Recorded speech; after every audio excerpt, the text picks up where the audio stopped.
Yo, what's up, y'all? OTW's live. I'm live. Fuck it. Old ass man looking motherfucker, dude. What the fuck is with this old man face, dude? I got the touch up appearance on the lowest setting. Gotta blur this little fucking dry skin, freckly fucking sun. Shut the fuck up. All right, we're gonna listen to my homeboy. This dude JillaOff1500, this fat fuck. He snapped though. Big boy snapped. Get my Task Rabbits going here. Damn, Task Rabbit. All right. Now. Yeah, so VonOff1700. He's got an artist featured on his track. Automatic. He's got an artist, JillaOff1500, big fat boy. Yeah, what's up, God Heart Guardian? Yeah, shout out to Julian Barbary. He said checking it out. I really should be doing something every day, whether it's just promoting an artist like this, just checking in every day with y'all. Like, there's really no reason to. Sort of take an inspiration from Paul, Unslaved. Shout out to him. Glad his health seems to be doing better. I got things, got these courthouses I want to contact. I want to see if my case has been dismissed, if I got warrants. So I got all types of shit we could get into. But I really just wanted to highlight this fat kid. What's up, y'all? Yep. So I'm just gonna play this dude's little track here. I'm gonna play the big boys part. Yeah. I've been to God Heart Guardians asking if I ever checked out Austin. Yeah, I was heavy in that scene for a minute. I lived out there for a little bit. Man, I had mad opportunities in Texas, bro. I think about it. I was thinking about it yesterday, actually. Like, this ranch, dude. It's like you have a vision. Like, I drove my ass to Texas. Dude, I just drove my ass everywhere in the country. It started with New York, but I drove my ass to Texas, like, not knowing anyone. I was just like, I think I had some inspiration from, like, Crow 777. He was like, yeah, that New Mexico, Texas, 33-degree parallel. Like, it's all crazy over there. Like, something's going on over there. And, like, I don't know, Austin, Texas. I just drove my ass to Texas, right? I was like, I'm gonna just drive my ass to Texas. So I drove my ass out there. And then once I got there, I was like, damn, I want to be on a ranch, right? I would like to work on a farm or a ranch. And so I started contacting all these farms and ranchers when I was in Dallas, right? So I'm in Dallas contacting all these ranchers and shit and farms, trying to set up a job. This dude was gonna set me up with a job at a thrift store and shit. And then I look and I'm like, oh, Sam Tripoli's performing this weekend, a couple days, like near Austin. And it's a big festival, like on this ranch. It's a big property, 1,000 acres, right? What's up, y'all? What's up, Julian? Yeah, I got your Instagram message, bro. I appreciate it. That's kind of inspiring me to, like, check in every day with y'all because, yeah, you guys don't know. I could be locked up. I could be fucking frozen. I don't want you guys could be worrying about me.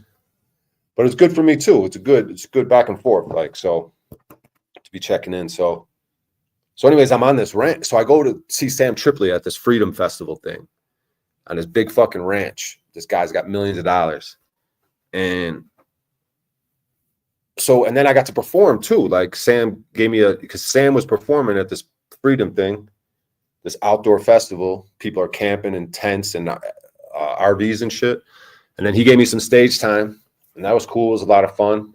Shout out to him for doing that.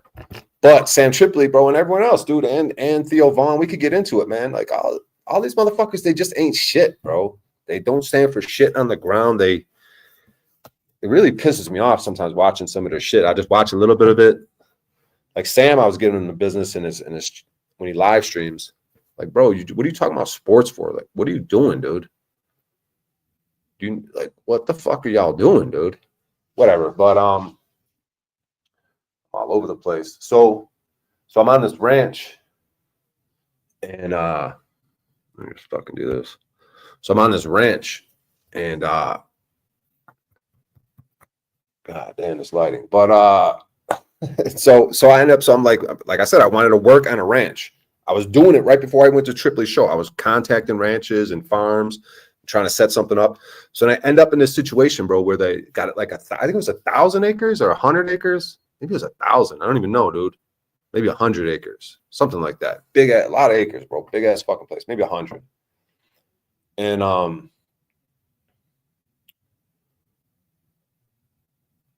so the next you know, after the festival, I'm like working this fucking ranch, dude. I'm like working every day. There was these Russian parents. The dude, like, he married this Russian girl, and her parents lived at this place. There was dogs and chickens, and there was fucking cattle, dude. I set up a tent, my little tent spot. Because at first the lady's like, I don't like living in tents and shit. She's like, I'd rather live. They were going to set me up with a big RV. Basically, bro, I had everything in my lap. They were about to grow 5,000 hemp plants. Bro, I had everything in my lap. And for some reason, I like left the ranch, bro. It's just because they didn't stand for shit on the ground, and they were into like rocket space technology. It was all these millionaires, dude, that were into like weird shit. They're like, yeah, you got to come to us to Anarchapulco. That was the next little freedom festival thing. They were trying to set it up and get me to go with them. You got to come with us. You got to go with us to Anarchapulco. So it was all these like motherfuckers that I feel like are phony. So maybe it worked out for the good in the end, because I don't know, with all those hemp plants like in Texas, if I would have got caught up in that shit, being like the main dude on the ranch, I was just like basically clearing brush and just working every day. He's like, all right, $10 an hour. I was like, cool, man. Because I looked up different rates people get. I was getting room and board. And then he was going to pay me like $10 an hour. And I just had unlimited work. I could just go grab a lot of the work I did was grabbing wood and shit. I made a fucking garden, dude. I made my own garden. I dug out. We had all this machinery, dude. We had all the best shit. Like, this dude was not cheap at all. He spent all of it, dude, on the best shit at this place. And I had access to everything, dude, to fucking little four-wheelers, to tractors. I got to learn all the shit. We dug a trench. We moved the dirt out of the way. And then we filled the trench with like ash, wood, and dirt. And then that was the little garden I made, dude. I planted all this shit. And then I left. And I fucking hooked up with this chubby chick I met on Tinder. It was just retarded, dude. She lived in like Austin proper, but this place was like an hour away from Austin. So then while I was living with her, though, I don't know. She was vaxxed up, but I had to get the fuck out of there. So I got out of there, and I linked up with this dude that I met at the festival. He was filming. He was like doing filming at the festival. He was like a producer, behind the scenes guy. But he was deep. He was like the producer for Kill Tony show. He was doing all like the visual. I don't know what he was doing. He was doing something for Kill Tony with the visuals, with the audio and visual, something, bro. He was. I don't know if he was their main dude.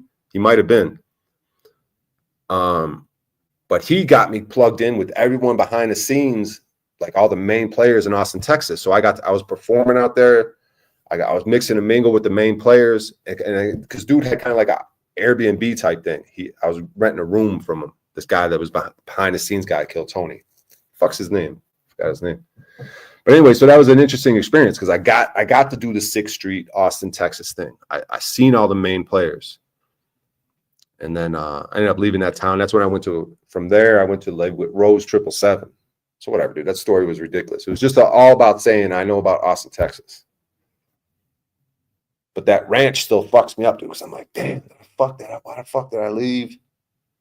But, dude, it's like, I can't be dwelling on that too much, bro. It's like, it's weird, though, how quick you can manifest something. Like, it's like, damn, I want this. So I just drove my ass to Texas. Next, you know, I'm working on the ranch. Like, everything just came to fulfillment like crazy quick, dude. I was like, damn, this is crazy. So I gotta understand that for right now, because there are all these different things that I envision that I want. I could probably get them pretty quick based on prior experience. You know what I mean? So sounds like a dream for you, bro. Yeah, no, it was just crazy. But it's just, I think it could happen again. And with this, but this way, but when it happens again, it's only gonna be better. Because all the people that were involved in that ranch, bro, I didn't like them. Like, they were millionaires and shit. Like, this one girl was a millionaire, and she's popping all these they were all into the rocket industry and shit. I don't know what they did, dude. They made moves in the rocket industry. There's all these up and coming rocket companies, and they were going to take them over, and they're looking at the values of these companies. Dude, it was just, I don't know what these people were on. But this millionaire chick, she was kind of into me too. She was drunk, kind of coming on to me. I'm driving a tractor. She's hopping on a tractor, throwing herself at me right in front of her boyfriend. And she's a millionaire chick, right? But she's doing these whippets, dude. She's like, she did like 20 whippets in front of me, dude. She had like a little canister thing and all these cartridges of whippets. She just loaded up. And then she talked to us with this deep voice, and she was just doing them back to back, bro. I'm just like, damn, dude. Yeah, and they were all into that drug culture and shit too, like probably doing cocaine and weird shit. Just all these people with money and the rocket. And it's like nothing I was into, dude. Like, you guys don't stand for shit on the ground. You guys are into the space, which I don't even believe. Rockets and space and Elon Musk and all this bullshit. It's like, dude, fuck rockets and space, bro. I think there's a firmament anyways. That's all bullshit. That was just a money grab. They're like, oh, we lost World War II. Yet we get all these scientists to start NASA. And it's just a giant money grab. How can we get a funnel of money in through some false story? Oh, yeah, we got this space program, and we need all these millions and trillions and billions of dollars to fucking work on this space program. And really, it's just like a fucking grift, dude. It's like a way to just fucking get money. Yeah, I've been halfway decent. All right. Let me just play this fucking dude's song. I don't even know what the fuck this stream's about. It's supposed to be about this kid, this fat boy. And I don't even know why I'm into drill music, but it does get you fired up. So, and I got the top comment on Chiracology. You guys can know my name. Fuck it, go into my Reddit history. But I said, that fat fuck going hard. Like, it's like the top comment. So this is like kind of blowing up. This guy's probably going to get a little, because VonOff1700, and then you got JillaOff1500. And I think both of them, Vaughn's already off 1700. He just took a picture with $1 million. So he's already doing well. And this was just in the last year that he's come up. So he's blowing up. But I don't know. Like, this drill music is weird because it's all just murder. But I don't know. I kind of like these dudes for whatever reason. So let's just check it out.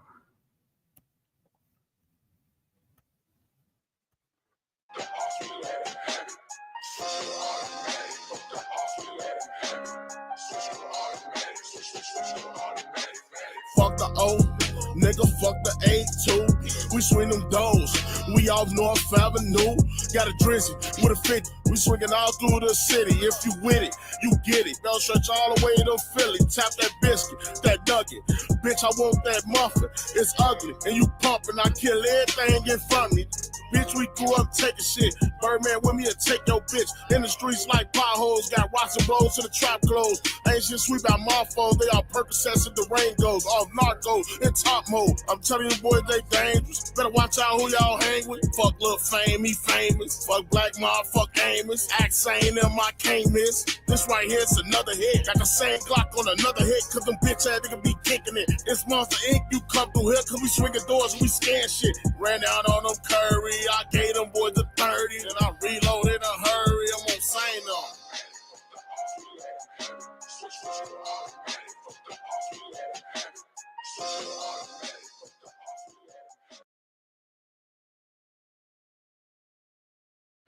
Yeah, so I found this track off Chiracology, which is on Reddit, and I got the top comment right now. I said, that fat fuck going hard. It's just weird when I get the top comment. It's weird, dude, because Chiracology is like all like street culture black dudes. Dude, it's just like the world. And these motherfuckers show me love. When I post on Reddit, these motherfuckers show me love. I got like the top comment, dude. I'm like one of the hottest, like whatever, dude. Like this little thread that's they're fucking with this fat dude. And they're kind of making fun of him. And I can relate to this fat dude because check this out. Because like they're laughing when he starts rapping, right? And I literally experienced that. People laugh. When I go to rap, they'll start laughing. They're like, oh, look at this. What is this? So look at everyone laughing. Watch. Fuck the O, Nigga, fuck the 8-2. We swing them doors. You laughing? We off North Avenue. Got a drizzy with a 50. We swinging all through Ain't the gonna be city. laughing If soon. you with it, you get it. Bell stretch all the way to Philly. They ain't gonna be laughing. They ain't gonna be laughing. See, they laughing because he's the big boy, right? They're like, oh, big boy. But fuck that shit, dude. Shit ain't gonna be funny because that motherfucker's probably gonna be a millionaire in this year, dude. He keeps come up with a couple more hot tracks. You know, does his thing in a couple more Vaughn tracks because Vaughn's already blown up. VonOff1700. So shout out to those dudes, man. I just got that track on repeat. Sometimes you find a song, you get it on repeat because you psyched up. You know, I'm doing my thing with getting on stage. Went to a couple venues yesterday. I didn't get on stage, but I tried to. I tried to get into the main comedy club.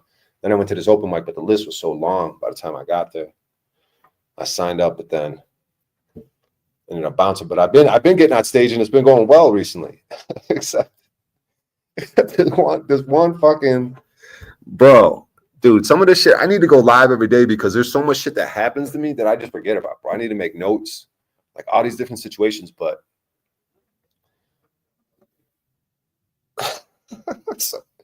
so there's a show at a gay bar, right? And there was a show right before it, and I killed it at the show right before it. There was these young Hispanic kids, and I don't know. I had this thing where I tell people I'm not from 63rd, right? It's a drill thing from Chicago. But I started off the show with that. I'm like, yo, I'm not from 63rd. And I knew the kids in the back. It was only the kids in the back because it was like half the room was like these young Hispanic, kind of street smart type looking people, and then the other was like all these white people that weren't even paying attention really and drinking. So the white people weren't showing me love, but the Hispanics were, right? Like the white people were trying to sit there all mad and mean, like, we don't know what you're talking about, 63rd. But then you heard a laugh in the back. I'm like, hell yeah, I knew that back table had my back. And then they were fucking with me the rest of the show, right? To the point where everything I said basically got a big laugh. To where the other comments were like, hell yeah, bro, you rock that shit. And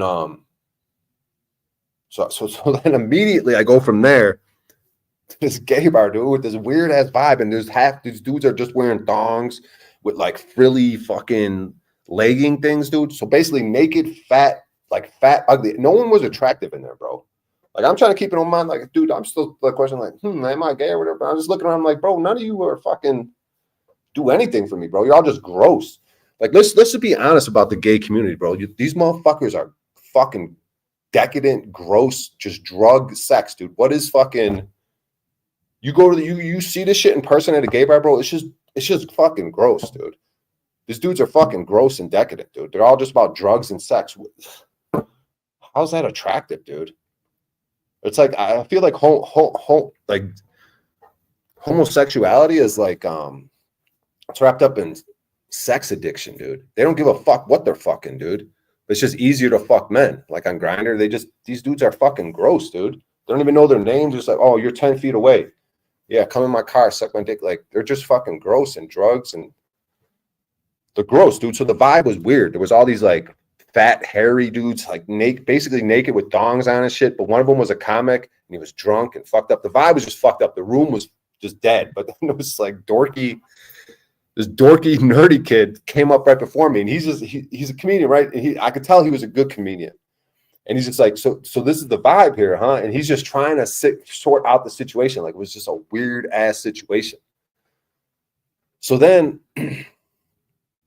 I get on stage and I start doing my shit, dude.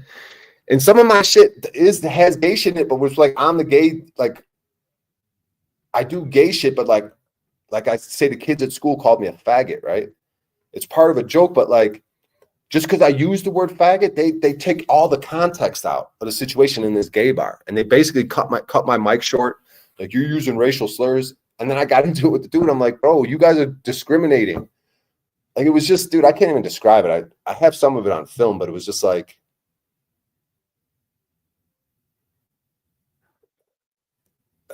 it's just crazy, bro. So then I go from basically killing it at one show to whatever, bombing at the gay bar, getting kicked off stage, to then the very next show I kill it again. Basically the same material.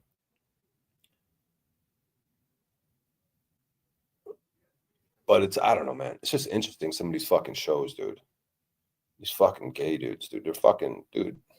Oh, you can't talk like that. That's discrimination and blah, blah, blah. Dude, get the fuck out of here. What is gay dudes, dude? They're just drugs and decadent and just creepy ass weird. Gay bars are fucking weird, dude. Nothing attractive about these motherfuckers. They're just, it's just sexual addiction. Like, what is attractive about these people and their lifestyle? They're fucking gross, dude.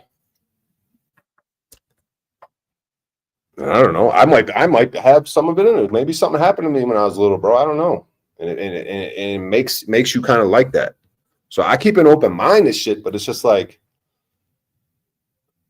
the world. That's why the world wants to push like this inverse world. They want to push that lifestyle, right? They want to say, oh yeah, this is cool. This is all good. Bro, it's fucking gross and decadent. Decadent is a crazy word. Decadent is like an evil word. We're like, oh, this chocolate is so decadent.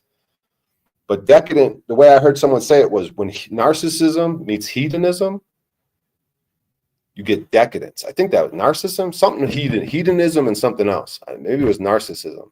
Narcissism and hedonism combined is decadence. Like it's just all out pleasure, just gross, anything goes. These motherfuckers are decadent, dude. They're just fucking hedonistic, narcissist, just selfish, just pleasure-seeking fucking morons with no spirituality, no movement on the ground, no fucking boots on the, like, you know, standing for business on the ground, none of that shit. So whatever, dude. We're just going to play this song. I know O2W's live. Let's see if that fucker's got anything going on. All right. I just got to keep an eye on him because sometimes he'll restream me and try to fucking play cool and shit. But, we're gonna listen to Fat Boy go again. We can listen to the whole thing, but I'm trying to sing out the fact. We'll listen to the whole song. We'll give Vaughn, because Vaughn didn't do bad either. Ain't sure AML, he's a fucking goofy.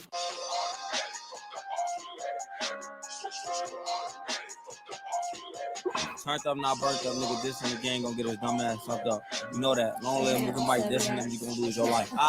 They already know ain't no ducking the switch. They drop 40 shots, how the fuck they ain't hit me? I'm out of my block, tell them niggas get with me. If I catch a crowd, I bounce out with the fence. Nigga don't spin up this block in the streets. The last nigga's track call shot from the drip. Back inside the top, now he smoking on blizzard. Jock dumb ass got smoke back gilly. I turned up and put all the light on the city. When money dies, so we spending the bid. If I catch her, I pull, I'ma shoot off her titties. The money done been locked in with dick. Nigga, I send your little this shit was pretty. Still play with Nasman, that little nigga kitty. Don't think I got 5 and that little nigga silly. Talk gang, he shit open his chili. We lay belt to the ass, Uncle Willie. My favorite gun gotta be drinking 10 million. When Woo get clap, cake gon' be shit. Look, we make the SITT do a Willie. Say, what about Quincy? That little nigga fit me. Back in, won't let a op get near me. If I like yo Jaden, I'm taking it with me. Stand over him and put shots in his kid. Trying to buy a micro, but it gotta be mini. Lavano, we stay strapped up like a gym. This Glock 23 make a fat nigga skinny. Don't get killed cause you tweaking off Henny. Hoodie on mask on just like Kenny. I can get a fuck nigga killed for a penny. How many ops left, man? It ain't that many. Pull up in a Hemi, bounce out with a semi, nigga.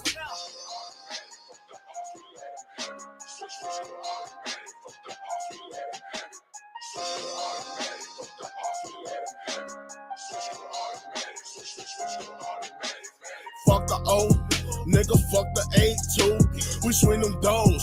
We off North Avenue. Got a drizzy with a 50. We swinging all through the city. If you with it, you get it. Bell stretch all the way to Philly. Tap that biscuit, that nugget. Bitch, I want that muffin. It's ugly, and you pumping. I kill everything in front of me. Bitch, we grew up taking shit. Birdman with me and take your bitch. In the streets like potholes. Got rocks and rolls to the trap clothes. Ain't shit sweep out Marfo. They all Percocets and the rain goes. Off narcos in top mode. I'm telling you boys, they dangerous. Better watch out who y'all hang with. Fuck Lil Fame, he famous. Fuck Black Mob, fuck Amos. Act sane, them I can't miss. This right here's another hit. Got the same Glock on another hit. Cause them bitch ass nigga be kicking it. It's Monster Inc. You come through here cause we swinging doors and we scan shit. Ran down on them Curry. I gave them boys a 30. Then I reloaded in a hurry. I'm on sign on.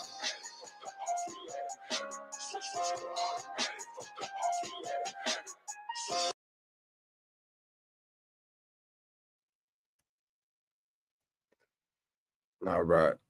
Holy fuck, this lighting is fucking look like shit. All right. That's a great definition.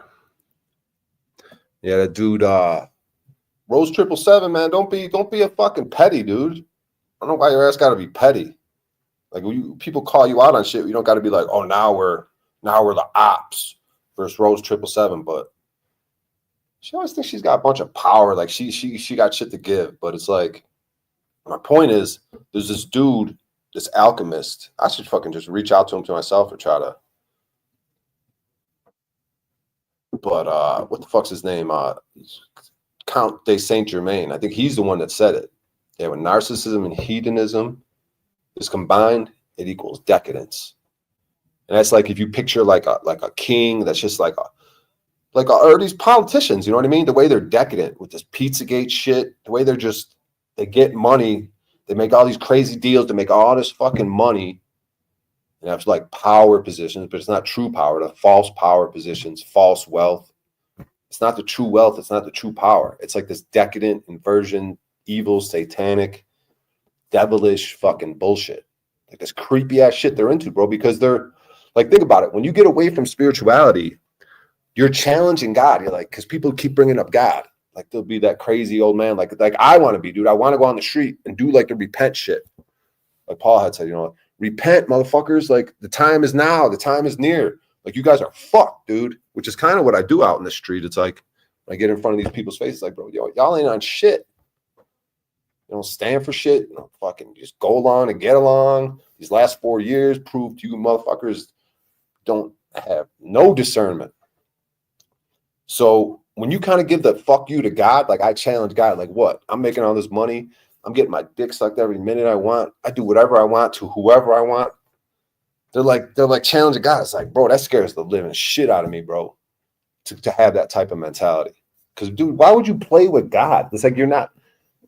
And it's not like another person. Like we talk about the one self, right? It's not another person doing it to you. You're doing it to yourself. You bring it on your own head. It's not like, oh, be careful, be scared of God. Be careful of you, dude. The true you. The true one self. That I am, right? Paul talks about. Like there's no getting away from it. Like you think you're slick. Like you're caught up. You're caught up in the simulation. Look at this. Look at how dope I am. Look what I could do. I do whatever I want to whoever I want.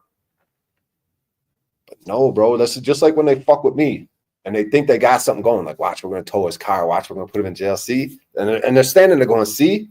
And they've done it multiple times. As they're bringing me in the car, they're like, see, next time. See, next time you might want to do something different. It's like, no, fuckface. You might want to do something different. Dumbass, like, you guys are thinking so short term. See what I did to him? I took his car. See what I did to him? We ripped him out of the car and we put cuffs on him and now look at him. Look, what?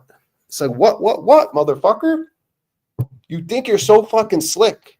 You think you're slick or you're just so ignorant. You don't know what's going on. That's why this faith shit is so powerful, dude.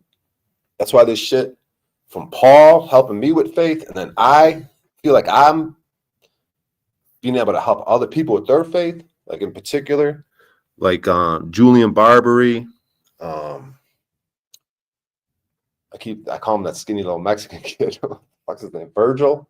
Like I feel like I know Paul helps them out, probably obviously more than me and everything, but like I feel like whatever it is, my own little, I feel like there's certain people that I'm sort of helping along as well. And we help each other. Like, because I look at Virgil and Julian and I'm like, I kind of fucked up a little bit. They ended up signing a little bit. They fucked up a little bit, right? And when as they're going through this process and getting arrested and all this, they fucked up. They did little things where they signed to get out or whatever. But it's like greater things than me shall you do. So like Paul, he's teaching me, right? But like maybe greater things than Paul will I do. And it's not like a competition thing. It's like, okay, greater things than Paul will I do, right? But then greater things than I will Paul do. So it's like a healthy, to me, it resembles like free energy. Like you motivate and inspire someone, because none of us are perfect and we could kind of see where we're lacking, right? And we could hold each other accountable. And then we could do shit to like inspire that person. Like, look, okay, you're lacking in this area. Well, watch me step up in this area. Then they're like, damn, I'm watching him step up in that area. Okay. Then they do it. And we just like, boom, we keep keep pushing each other. So it's like no one's the god of hierarchy. That's a beauty of like having children and always passing out greater things than I shall you do. Because someone's like, damn, that motherfucker's dope. Or damn, I look up to this dude. He's on a pedestal. Look at all this shit this motherfucker's doing. Whatever it is, whether it's these rappers, anything, bro, anything in life. But it's like greater things than I shall you do. So it's like at every moment, you could just get it back together. And plus, I got ultimate lifetime. So it's like, if I'm cooked in this one, say I'm too old and I fucked up, well, whatever. I come back and maybe I take this faith lesson that I learned, this understanding of faith that I have, where no matter what the situation is, just fucking stick to whatever I think God's will is, right? Sometimes you think about what is God's will, and then that'll give you like courage to be like, ah, fuck it. I know what God's will is. So then you're on an infinite timeline, you know, and you got all this fear, but you just go towards it anyways. So yeah, so you can understand the faith. Yeah, so that's the thing. Like, we don't know what Julian's gonna end up doing. Like Julian, like what he's got going on with the court. Like Julian could keep making moves, right? To where we're like, damn, Julian's fucking. Look at what this month. See, Julian's doing things, but he's had the weapon on him. See, I don't even have the weapon. See, he's inspiring me. Okay, they took his weapon, but they didn't charge him with the weapon, right? They just kind of took it. That's weird. Because I'm always afraid, damn, I'm gonna get gun charges. So that's why that's another reason why I should go live. I gotta remind myself these things I gotta get. I gotta get a gun. I gotta do this, I gotta handle this court shit. Sue these motherfuckers, get the paper, see what's going on with it. All these different little things. Because motherfuckers do listen and motherfuckers do get inspired. Let's not forget this shit. Let me just go through these comments here. You play with God. Watch God's karma just like you watch that bitch, which Lady Gaga on her song Mocking God. Yeah, because that's the thing. They dude, but I understand it. When you just got money coming in, you're getting away with shit. Like, they're fucking kids and they're getting away with it. And then they're like, well, what like, God, what the fuck do I care about God? I do whatever the fuck I want. I get away with it. No one's holding me accountable. Nothing's happening. So I understand it. Or they're like, or if people do hold them accountable, they'll start retaliating. They'll go against them. They'll start trying to fuck with them. That's why this world is crazy, bro. Like, it has the evening out thing. It has the fucking mechanism. So that's where your faith is. It's like, just understand the mechanism of these motherfuckers. They can't win. That's your faith. It's like, they can't. You are bulletproof. You are. But I just saw this video of this dude getting fucked up in jail, right? This black dude, Troy. We could watch the video. I mean, it's very hard to watch video. I kind of watched it right before I went to bed last night. But it was on Reddit. They posted this dude. Who did an armed robbery. He got sentenced to 18 years. They transferred him to this Georgia prison, right? And these prisons in Georgia are fucked up, dude. I was doing some research on it, dude. Certain prisons and certain wardens and situations. Like, it's all fucked up to where the violence and the fucking everything is just out of control. And these dudes are filming. There was a bunch of white dudes, I guess, in a cell. It was like 4 white dudes. And they're filming this black dude who's already like fucked up and like half knocked out. They got his arms tied behind his back. He's sitting there with just like boxer shorts on, no shirt on. And they just start fucking him up, dude. They just start fucking him up real bad, dude. And like bad, dude. And like, and you know, the video came out. His family's like, what the fuck's going on? This is crazy. But it just makes me think like, okay, I'm on this space shit, right? I'm bulletproof. You can't hurt me shit. But then I'm like, damn, dude, okay, even though I'm not causing loss or injury or harm, and I'm doing this freedom, rights, freedom, and spiritual faith stuff, I could end up in a situation, right? Like, where it could go bad like that, where I'm in a situation where I'm that dude getting all fucked up. And I'm like, damn, dude. But still, you would have the faith. Like, if I, like, it's probably not going to happen to me, bro, because it's just probably not going to happen. I mean, it could happen, but I don't think it's going to happen that I'm going to get fucked up like that, but it could. But if it did happen, I would still be like, okay, well, I don't cause loss, injury, harm. I only work with people. I only try to be a good force in this world, even if I wasn't locked up.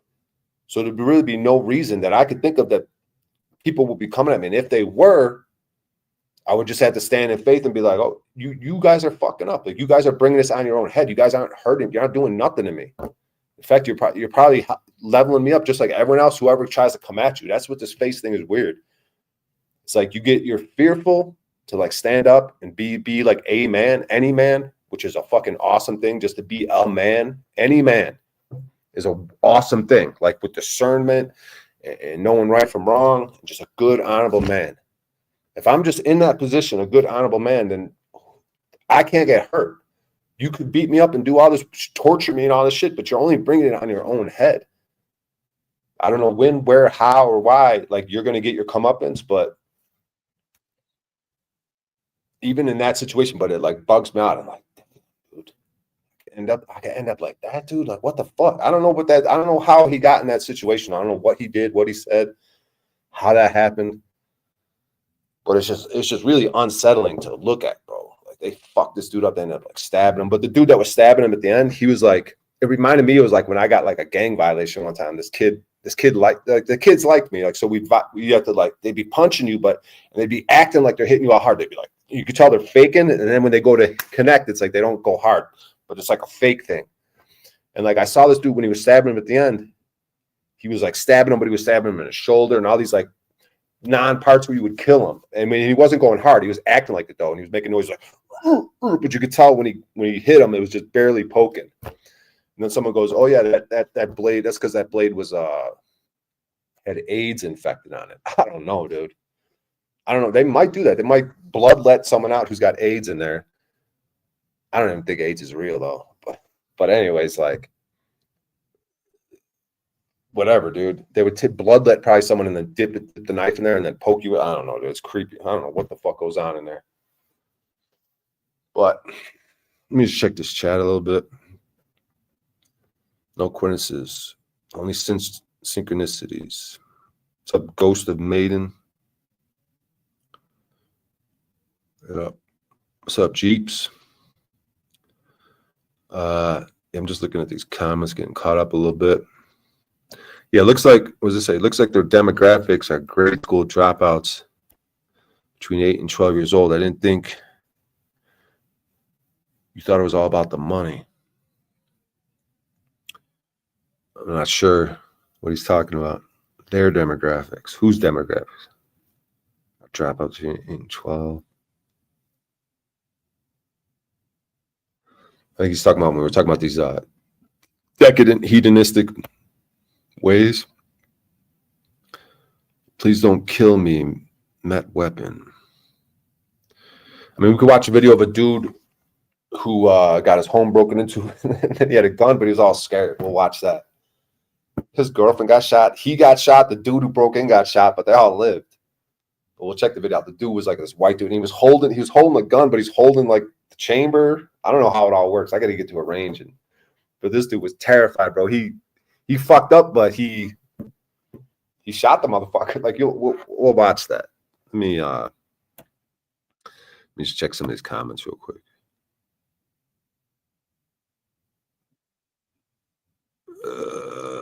Let's see. Will there be man on the street today? I mean, there probably should be. It's this whole non-man on the street. Never get numbers when it's not man on the street. But that's the thing I think about, bro. If I put shit on the record and I come here and do my shit, like I really shouldn't care about numbers. Like, I got all this shit that I'm doing that I don't really need to be caring about numbers. Get this shit on the record.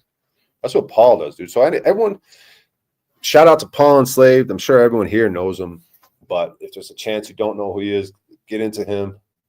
It's a major inspiration to me.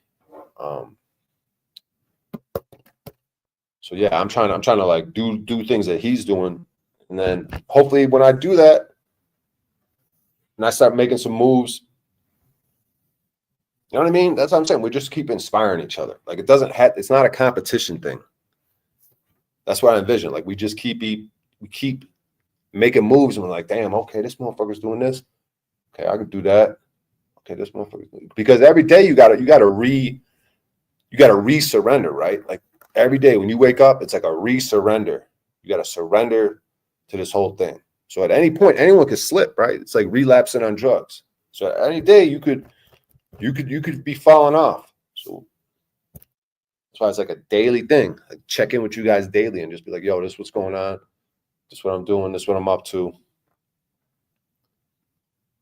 Just to remind yourself. Because at any moment you could get thrown off track. Because a lot of times I'll be wandering around, just all isolated shit, and just so angry, like it's all fucked up. Look at this shit. But it's probably so perfect for me. Like the world it could only be like this. It's exactly how I want it for my learning lessons. Or exactly what I need. If the world was different and people were nicer or something, or I don't know, it just wouldn't be what I need. Like it's perfect for whatever lessons I need to expand my power, my faith. You know what I mean? Let's see. All right, let's go back to Reddit here. Let's go to Reddit. And we're going to find this video of this dude. My problem with Reddit is it's going to be hard to see.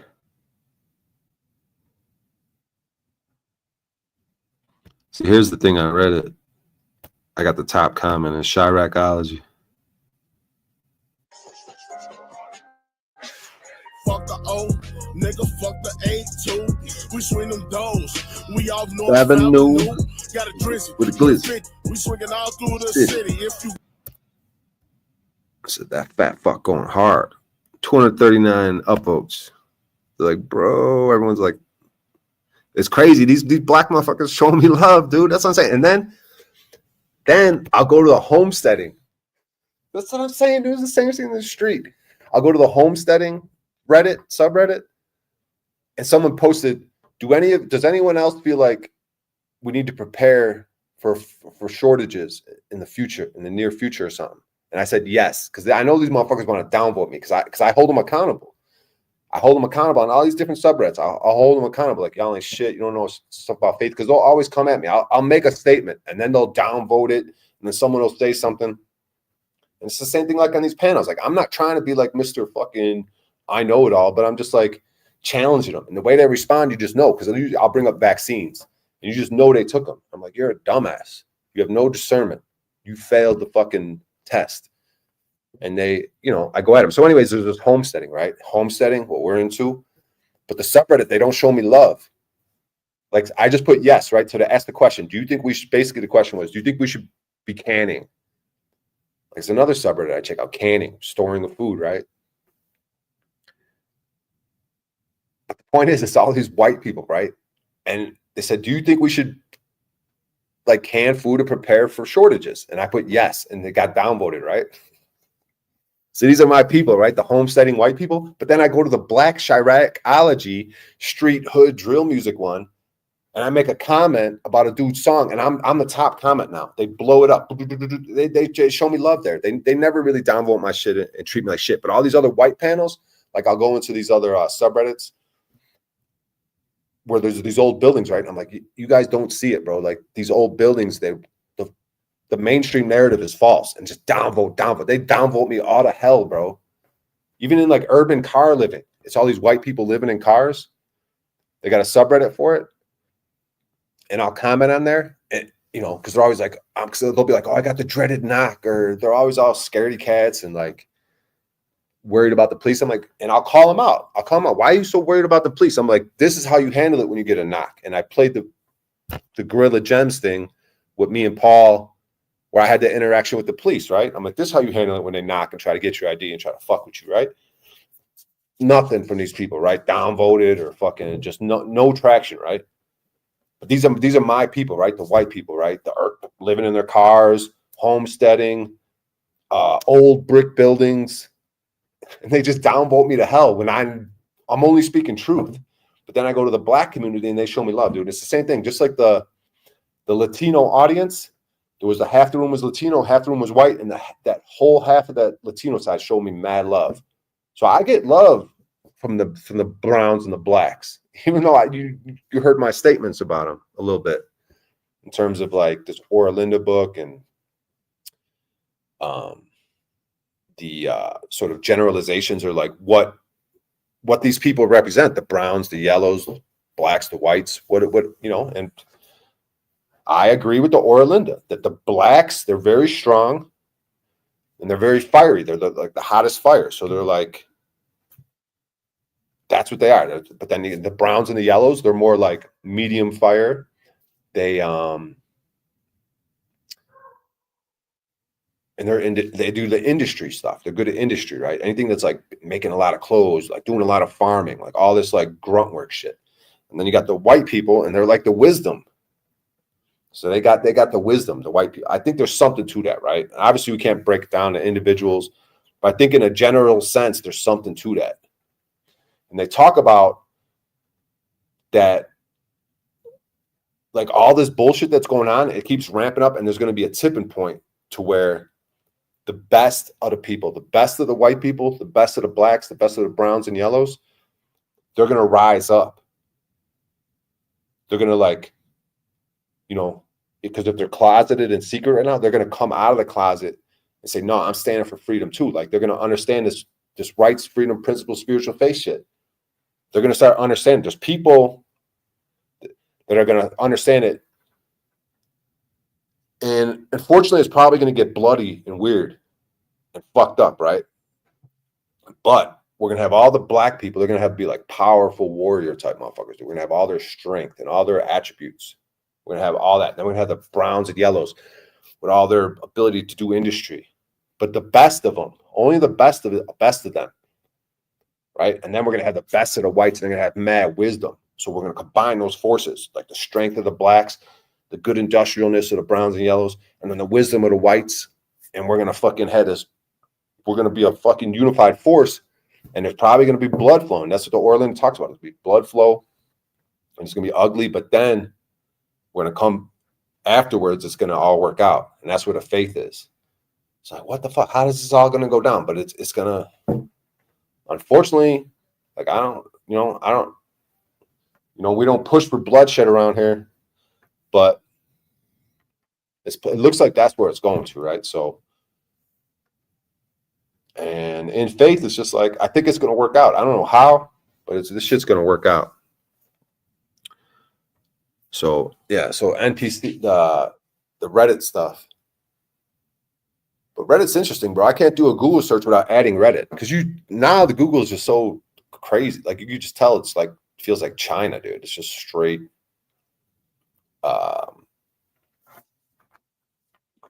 Whatever the fuck, dude. It's just, what do they call it when you censorship? You go to Google something, it's just the weirdest shit comes up. You add Reddit to the search, and then you could kind of figure it out a little more. But let's watch the dude on Reddit got his home broken into.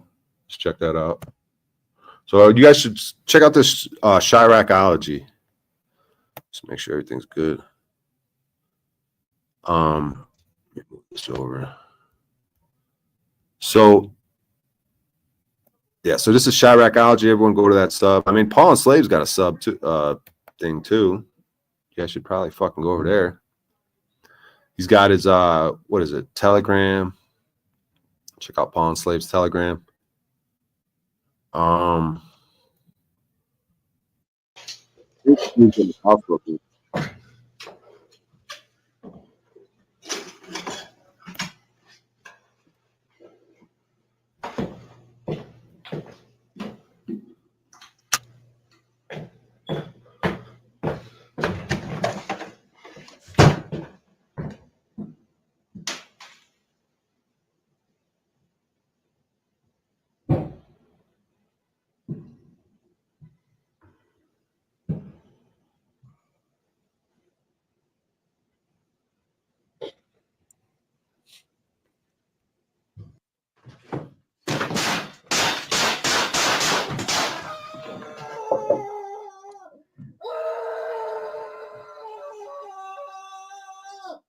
See that girl in the bed? There's a girl in the bed too, and she's kind of lifting her head up. First, I thought I don't mean to laugh, but fuck. Then look at this guy. This guy's his legs are all fucked up, dude. Like, look at that. I don't know if he's paralyzed, kind of, or if his legs are broken from the bullets. But look at his legs; they're all mangled and twisted the wrong way. Probably a combination of paralyzation and broken bones. Let's check that out again. That dude was so they all three of them lived, but all three of them got shot. It was the dude, his girlfriend, who was in the bed. So this dude breaks in, starts turning on lights and shit.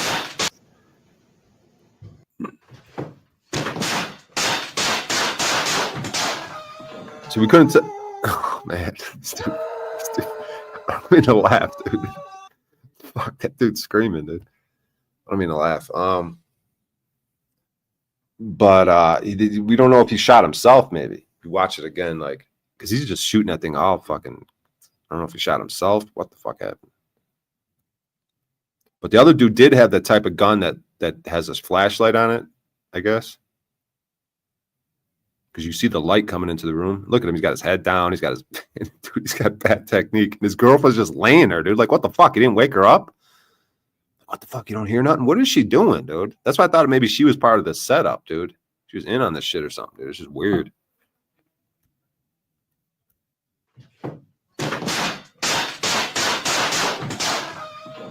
Because those last two shots, he was fucking. I don't know if he shot himself. Then look at her. She's shot. She moves around a little bit. Why is she not screaming or fucking? Why is what's going on? And this dude's just like, dude's trying to get away. His legs just ain't working, dude. Look at him, dude. What the fuck? I don't mean to laugh, but I could show you guys the prison beating, dude. But that's just. Dude, no one needs to see that, dude. That's just fucking awful, dude. What else did I want to check out? There was that. Something else on Reddit, maybe. I just subscribed to all these, like, they got these stonemasonry subreddits, old buildings, old, anything architecture. I was doing all the architecture, old architecture type shit. And they got this stonemason one. So people are like, oh, how do I fix this brick? I see that. Something I want to get into. Obviously, I keep talking about it. But is there anything else I wanted to get into on here?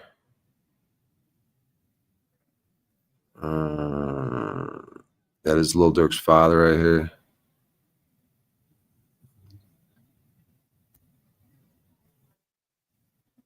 $250 upvotes.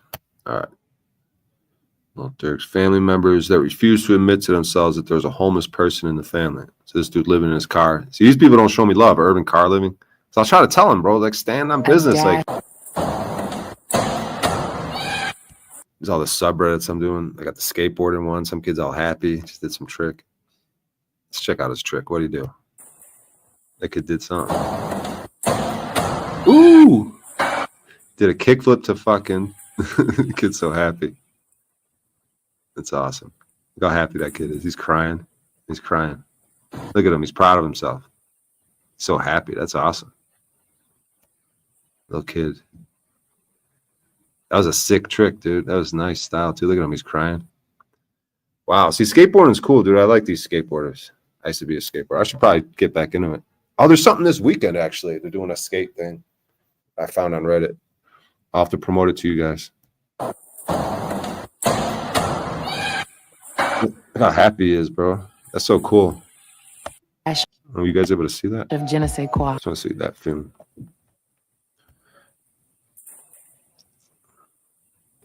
He's crying. Look at him. He's crying with happiness.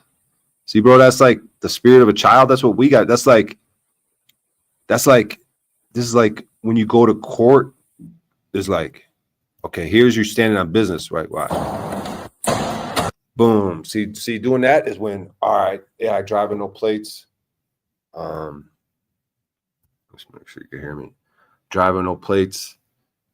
You know, I just did my thing, standing on business with the police. And then, dude, this literally happened to me with this kid. Then I'm in jail reading scripture and I'm having the moment, like just pure joy. Like, it's a similar type shit, bro.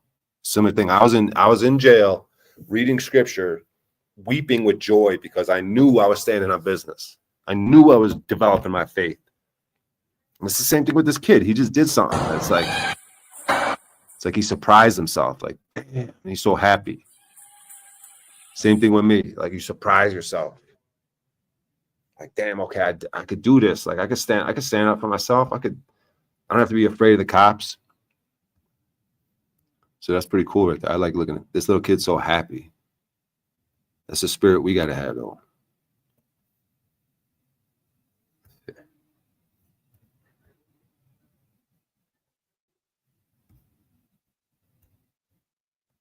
What is this?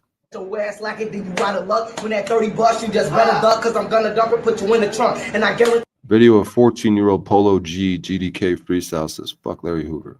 All right. How does skateboarding change the way you see the world? Masonry, curved wall. Look it up. Him and his brother told. I don't know. I'm just showing. I thought there was something else I wanted to show you guys on here.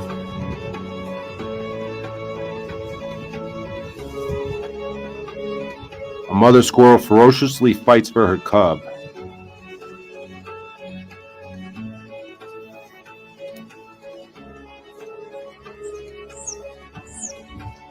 I don't see a light.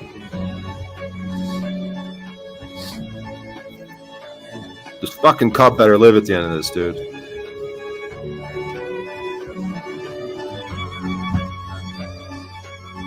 Oh.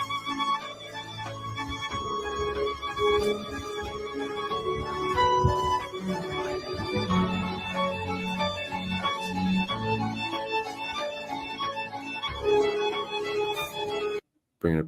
Hopefully that thing was alive. Fuck, dude.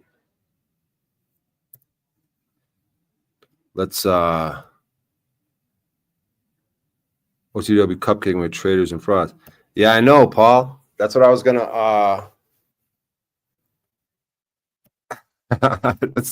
I was gonna bring that up too. I was gonna hold him accountable. But I was kind of like waiting, dude, because the dude like is going through shit and he backtracks all the time. I was gonna maybe wait for you to.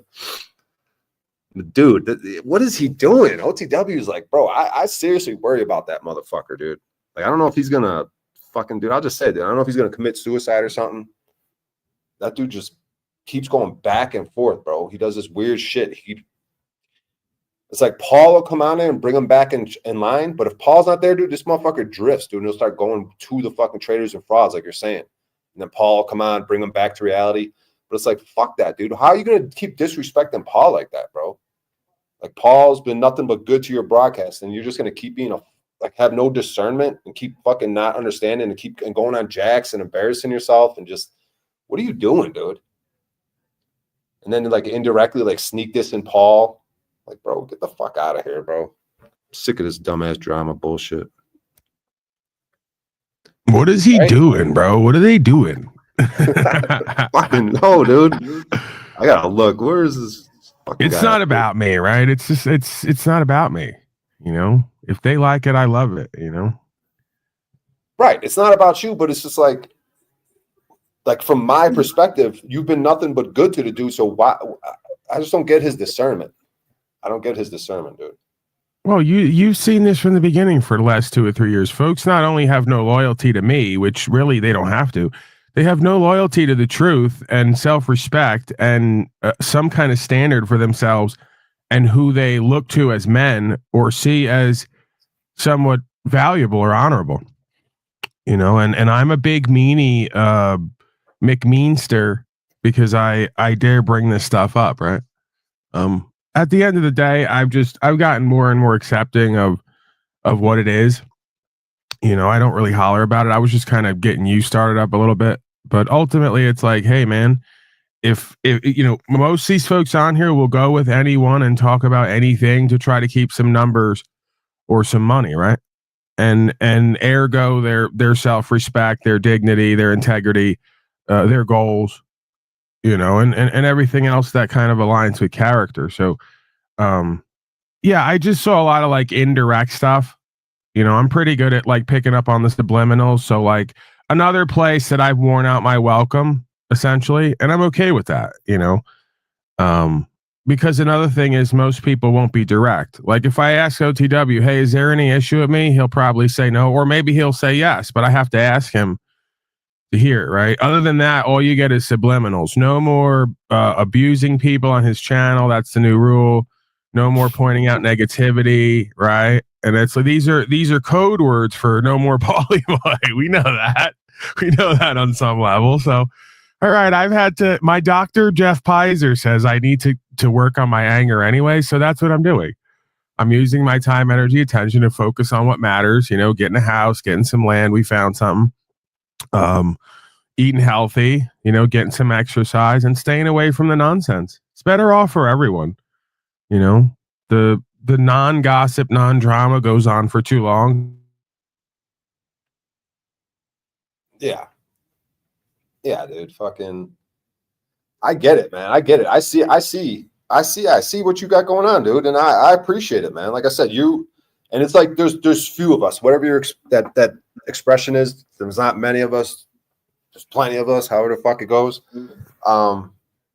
But yeah, dude, it's like the people that we can that do stand on business that you mentioned, these people that I mentioned, you know, the Julians, the Virgils, the fucking Chris Rasta in his own way, like certain little things, like these people you mentioned that we know, but it seems so few that actually will stand in faith and practice faith and be and won't fucking just be flip-floppy and flippant. And like 1 week they're like this. 1 month they're like this, next month they're like this. Is like, bro, we can't. That's just, you lose all credibility. There's kind of a hack that's exploited, because what I get from folks is apparently it's difficult till you find a groove of like keeping a standard for yourself. So they go, man, this is so hard trying to be perfect. I just want to slack off and regress and go back to all the people, places, and things that took me nowhere and potentially help to take me away from myself. So it's like, what do you do? Like, I'm not going to be everyone's daddy constantly. Like, hey, bro, look at yourself. Look who you're around. Look who you're dealing with. Look at where they're going. Look where you say you want to go versus where they're at. That's not how shit works, you know? And again, maybe I'm just off on something. Maybe I'm missing something. I'm trying to hit the middle ground more and more of, hey, you know, I have a love or a care for everybody. I'm not going to even start the drama no more, but I'm not neglecting or denying the reality and the experience that we're all having. You know, like Slave Fu, he just led up over there to cry once again for 5 years straight about how Agenda 2025 and all the rest of it's coming. And yeah, we know that, bro. The question I continue to have for everybody is, what the fuck have you done over the past 3 to 5 years to change your situation and put yourself in position to potentially ride out the storm? And the answer for most of them is little to nothing. They're too busy fighting and arguing, or too busy fake loving to actually have a middle ground, care for themselves and their future and their children, and put themselves and others in position. You know, and then I'm a money hungry prick when I say you guys spent 6 to 8 hours on these fucking platforms 7 days a week and did it for free and didn't even produce any fucking content. So what was the point?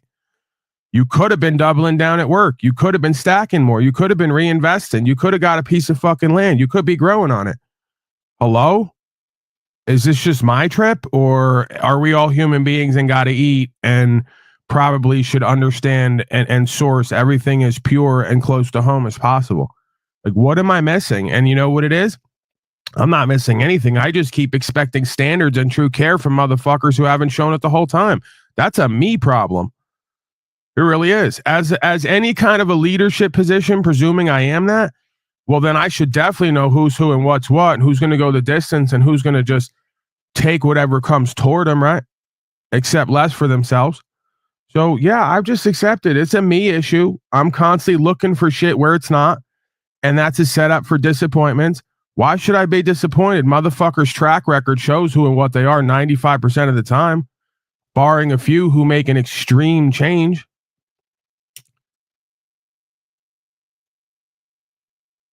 Yep. And I'll, you know, fucking watching Theo Vaughn and Sam Hyde and Joe Rogan and these fuckers, dude, they these people, like there's a comedy boom going on right now, right? Like people are getting paid and doing arenas, but like, bro, I stood outside one of Theo's shows at an arena, bro, and I saw his audience. It was just white trash. I'm just like, it's pathetic. yeah, my point is like, who the fuck are these people buying all these tickets, like not having discernment to separate the false from the real? And the craziest part is what happens once Theo Von, because you know how he feels, just like I feel at times, where I'm over the moon and thankful and grateful for what people have shown me and contributed. The other side of things is I'm looking out in the audience going, where are we at? As if I wanted to be the guy at the front of the room alone again, you know, or with very few. That's not the vibe. That's not really what you're into, you know, and then it causes you to reflect hard when you look out in the audience and, like you say, see a bunch of white trash who are just there to hear you talk fart jokes and doing drugs. Is that really fulfilling? It don't matter how much seats you sold. Like, yeah, great, I sold X amount of seats. Yeah, great, we got numbers. Yeah, great, I'm banking. Look at the audience. Look at my content. Look at the material. Look at where we're going and not going. How does one avoid that? And the answer to me is you can't. And that's why a lot of these motherfuckers, they forget you got to go up the ladder and come back down and do it with some kind of steadfastness and clarity. So, yeah, I mean, after the dream and after the fucking, you know, all the extras comes back to the principles and purpose, right? And what we're here serving. So yeah, as much as I'd like to dabble in comedy at one point, I almost can imagine what it would be like to hit it big in anything and to be getting paid and living the dream and filling seats and then realizing we're miles apart. You know, we're oneself on a certain level, but on other levels that are important, we're miles apart. But that's where you have to be, I guess, thankful and grateful for the few, right? You know, you can't throw the baby out with the bathwater, right? If I have 10 experiences, including with you and Julie and others, with the rights and freedom thing, with finding new purpose, you know, growth and development, self-knowledge, that's what I'm in this for. You know, from the beginning of time, right? We've had to reconcile. It's not like saying, oh, you all ain't good enough. It's just we have expectations that lead to disappointments. And that's why it's good. Just check it at the door, right? You know, you're lucky and blessed if you could move anybody to do something different for themselves and someone else, right? So it really does happen one being at a time. Yep. And then just like that kid, I just watched a kid, he did a skateboarding trick and he starts crying, right? And I was relating it to my experience when, you know, I was reading scripture while locked up and I'm crying, like just the joy of like putting your mind to something and following through and then it working out. Like I've had that experiences with comedy too. I walk out of a comedy show, I'm crying because whatever, I rocked them out and it felt good and shit and fucking, my point was that, like, yeah, when we see other people, when we see Julian doing his thing, when we get up, like just the people that were watching the kid crying, doing the skateboarding, the people, the family, the parents, they're like watching them. Like people are watching us, but then we get to watch them, the Virgils, like that. I get off on that shit, like you were saying, bro. You feel like God is in. You feel the presence of God. Like this is how this thing works. That's the free energy, give and take. Not competition. Yeah, there's a fine line between entertaining yourself and others and just having a good time, and also remembering that, like you said, people are watching. We're influencing, you know, one way or the other. So I think that's part of the equation that a lot of us have overlooked. And I say us because for the longest time, I didn't accept a leadership role and position in my own life or in others. I had too little self-worth and self-value. I didn't believe. Once you get to the space past belief to knowing, oh, people are hitting me up and telling me that they're influenced by me, they're inspired by me and all the rest. Now you got a job to do. See? And it just seems that, I guess, while I don't have to take myself seriously, I take what I do in various ways seriously. And that seems to be offensive to others who don't. And then I have to just let go at that point and go, okay, you don't take yourself or what you do seriously. You don't care about what you serve and how you inspire or influence while you attempt to entertain. Well, then that's on you, I guess. You know, we've seen these dynamics come up from extremes too. Like Slackcott will say, Paulie just wants to get money and entertain. Why can't I do all of it? I don't care. Why do you pigeonhole me to, I can't get money, I can't entertain, I can't inform, I can't be a change maker, I can't be active? That don't make no sense. Maybe I grew up in too much of the hip hop culture, but you could do all that. I could get money, I could talk my shit, I could entertain people, and I can make a difference and be active on the ground. Yep. You know, I thought that was the point. Yep. It's just like what a man or any man is in a state of homeostasis. He is like he would be an ideal man, would be knowledgeable about the garden, knowledgeable about the law, knowledgeable about how to deal with women, knowledgeable, you know, in a vast array of things, just like we could have a vast array of things we get into, entertaining people, inspiring them with the legal lawful. You know what I mean? It's not, you don't have to be pigeon, everything, they want to compartmentalize every fucking thing, but that's not how it works. Like a great man is knowledgeable about a lot of things, medicine. Like this is what we got to get back to is like, you don't need to go to other men. Like you could be knowledgeable on a vast array of things. You could be fucking awesome, but people want to be governed and retarded and like slowed down in their progress.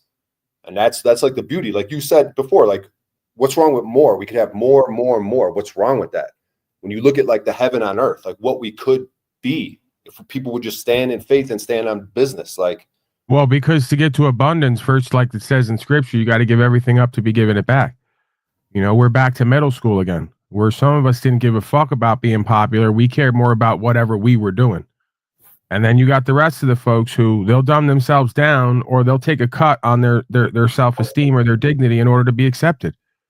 You know, that's not how you get granted access to the authentic, accountable, sort of genuine gifts and rewards that are meant for you, right? To me, that's the way you chase it away, because that thing knows your heart and it knows the walk of somebody who says, I'm going to go my own way or the way, and I don't care who likes me and doesn't like me, you know? And most people, they cave to that pressure, right? These little simulations on here are example of their lack of faith. Because when I start getting next to them and start talking that real shit, once I go away, I take all the air out of the room. So now they got to work from almost out of a hole is what it feels like. So as much as people would think, well, Paul's a yapper, he can get on there and fill some time and give some content. Most people wind up not liking it because I take over, I start yapping, and then when I'm done, I leave, and they're like, now what? And it almost makes them feel like I dug a hole and pushed them in it, right? And then everyone else who would have hung around to hear them and watch them talk about nothing, they leave because they go, this motherfucker wants to talk growth and development, self-knowledge, and purpose. That shit scares the shit out of me. I came here to avoid all that, not to go deeper into it. And I go, I know. So now you got a double whammy. I leave you with all the air and the energy and the power and the value as far as you're concerned, taken out of the room, and leave you with little to nothing as far as people who are going to entertain you and your nothingness, right? That's a heavy hit for most motherfuckers, right? To have to like, and this is where I come full circle to you, which is in vertical, you get access to the algorithm and you did almost 1,000 views the other day. It's not that it's about the views. You got to look in comparison to other people. Not that you look at other people in sort of lack or loss or you know, jealousy, but like you got to use that as a verification. You know, it's Slow State and others come on here and they're lucky if they could do 1,000 views in 3 hours, you know? So that's a good jump off point, starting point for you. And I think it's a good medium for you to kind of explore yourself and your life and talk about what you're doing, a lot or a little. You know, it doesn't at all have to be made up. Some of the best shit and the funniest shit is when you get down on yourself, as long as you don't really believe that, right? Long as you really beyond the bit, non-bit, see your own potential and your power and know that you're capable of more and have done more and will do more, right? So it's like, we're back to, it's not about talking shit on OTW or anyone else. It's about what are the rest of you motherfuckers going to do and be or put out there for content to replace that shit that you don't feel interested or inspired or excited by, you know, or just don't think is relevant to what you're doing or what you're living. That could go for me as well. You know, if I'm every day doing legal lawful and people are like, okay, you know, whatever, it's great, we like it, but it's not the whole of the situation. So what can I be a part of and put out there? You know, and I think that that's kind of the role here. Like, instead of everybody going around to these other places and trying to suck up another 10 people with their shitty content, just sit in your area and show up regularly and create something and be a part of something and get better at how you present, right? Even if it's 1% of the time, you're going to get better at whatever you're doing and you're going to start to lock in with yourself and the audience and take it wherever it's meant to go. You know, so yeah, you can see that from the list of folks who showed up here, most of them have not really gone anywhere, whether it's numbers, money, content, energy. You could use various metrics, and there's a reason for that, because they really don't care. They're not consistent. They're not putting their all into it, and they're not willing to throw away all the shit that everybody else says they want and need to get what's meant for them. You know, the people, places, and things. We're back to an addict's mentality. They can never let go of the people, places, and things to move toward the word, to get to somewhere new in themselves and in life, because you're too used to the old people, places, and things, the habit and the ways, right? They die hard. So, yeah, man, I'm trying to see you. And again, this is presuming that you even want to be coming on regularly, because then it becomes a thing, right? You know, now we got to be there. You know, we can't miss. There's a fine line, like most things. There's a middle ground, right? But I'd like to see you be more consistent and work it out on here and put in some time every day if you got it in between whatever else you're doing, you know, and practice managing your time, energy, attention. So I'm going to go on for an hour, do a broadcast over 1,000 days. It's going to turn into something more, you know, do an hour or two of comedy, do an hour or 2, 3 hours of work, you know, and you got the rest of your day. Cause I think that I'm not saying the others don't, but I think that you can see and understand and you have a heart for this shit. And when you're in alignment and you keep yourself in alignment, you have a potential to succeed, right? And to just be part of creating an experience. So, yeah, I mean, I guess I'm just telling you what I'd like to see more of from you or with you. And then you got to see that or want that, I guess, you know? I'm not going to feel any kind of way about it. It's not even like disappointed. It's just like you have an opportunity, you know, you got something going at times. You're willing to hit the street. You're willing to mix it up. Run with it. You know, even if it's a couple minutes a day, man. Yep. I think there's something about the daily checking in daily, you know, because like Julian sent me a message. He's like, yo, I'd like for you to check in. Hopefully you're not locked up. And, you know, that's the thing that comes with this lifestyle. We could on any day get locked up and people don't know. People might not know, but it's like beyond that is for my own growth. Like you're talking about. Yeah. Check in every day. That should keep you motivated, bro. That should keep you motivated. Every day you wake up, you got in the back of your mind, you know, something could happen and we got to put on again. You know, we got to go to court again. We got to put the facts on record. So until then, I'm going to do what I do. You know, that it's what you let it be. Like they're telling, oh, you're on the run. I was never on the run. If anything, I was running towards shit, not running from it. So the fact that I had supposed warrants on record and that any day could be my day, I'm going to put some time in to something today, whether it's the broadcast, working on something, you know, working with other people. It's like, I only got X amount of time here, you know, and then, you know, when those times come, I can feel good about putting my time in when I'm sitting somewhere, you know, whether I like it or not. I go, well, I got 2 days off because I got to sit in a box or more. I put my time in, right? I put my heart on record. I put my walk on record. You know, there's something left there as proof of who and what I am and what I'm putting myself toward. So it may sound like ego. Maybe a part of it is a sense of self or self-esteem, self-worth. But I get to say a whole bunch of stuff about myself in or out of a box that the rest of these punk ass bitches don't get to say. And if you think for 3 seconds that they're not worried about it or they're not jealous about it, I know they are. They prove that, as they should be, right? If you're a punk coward and you lie to yourself and you don't set a standard for yourself and you see a motherfucker do all day, every day who comes from worse off than you do in a lot of ways, you got to admire that. You got to respect that. That's the way it's supposed to be. Right? I started off in that position, looking to other motherfuckers and being inspired and empowered and motivated by them till I put myself in that position to some degree. And you got to maintain that position because it's about what you do and don't do day in and day out. That's what makes you or breaks you, right? Reputation could take a lifetime to build. It could be destroyed in seconds. They don't want to live that way. It's too much pressure. It's just reality. If you lie, cheat, steal, and grift, and you project onto your audience and don't keep it real and aren't accountable and authentic, you don't get to say anything good about you, and motherfuckers don't get to say anything good about you. And you telling me I'm bad for doing that and I'm bullying everybody and attacking everybody is just that's a play. That's a power play. Because there's about 40% of the audience who doesn't see it that way. There's about 40% of the audience who they got drug and alcohol histories. They got broken families. They know what it's like to be down and out and have no self-respect, self-worth, and no reverence for a higher calling. So when they hear me talking this shit, it's a daily reminder and source of inspiration. They don't feel fucking attacked. If you feel attacked, it's because what the fuck I'm saying is somewhat true for you. And you'd rather avoid it and project onto me that I'm a bully and a meanie rather than look at yourself and what you're doing and not doing. And then when you sit in a box, why do you think that bitch ass motherfucker DeCastro was on the phone every day to Brian? Because he couldn't stand to sit with himself and what the fuck he's done and not done. So he doubled and tripled down and made it all worse. You ain't a victim, bro. You got everything you fucking asked for and more. Why are you crying now? Because you ain't ready. Stay ready. You ain't got to get ready, they used to say.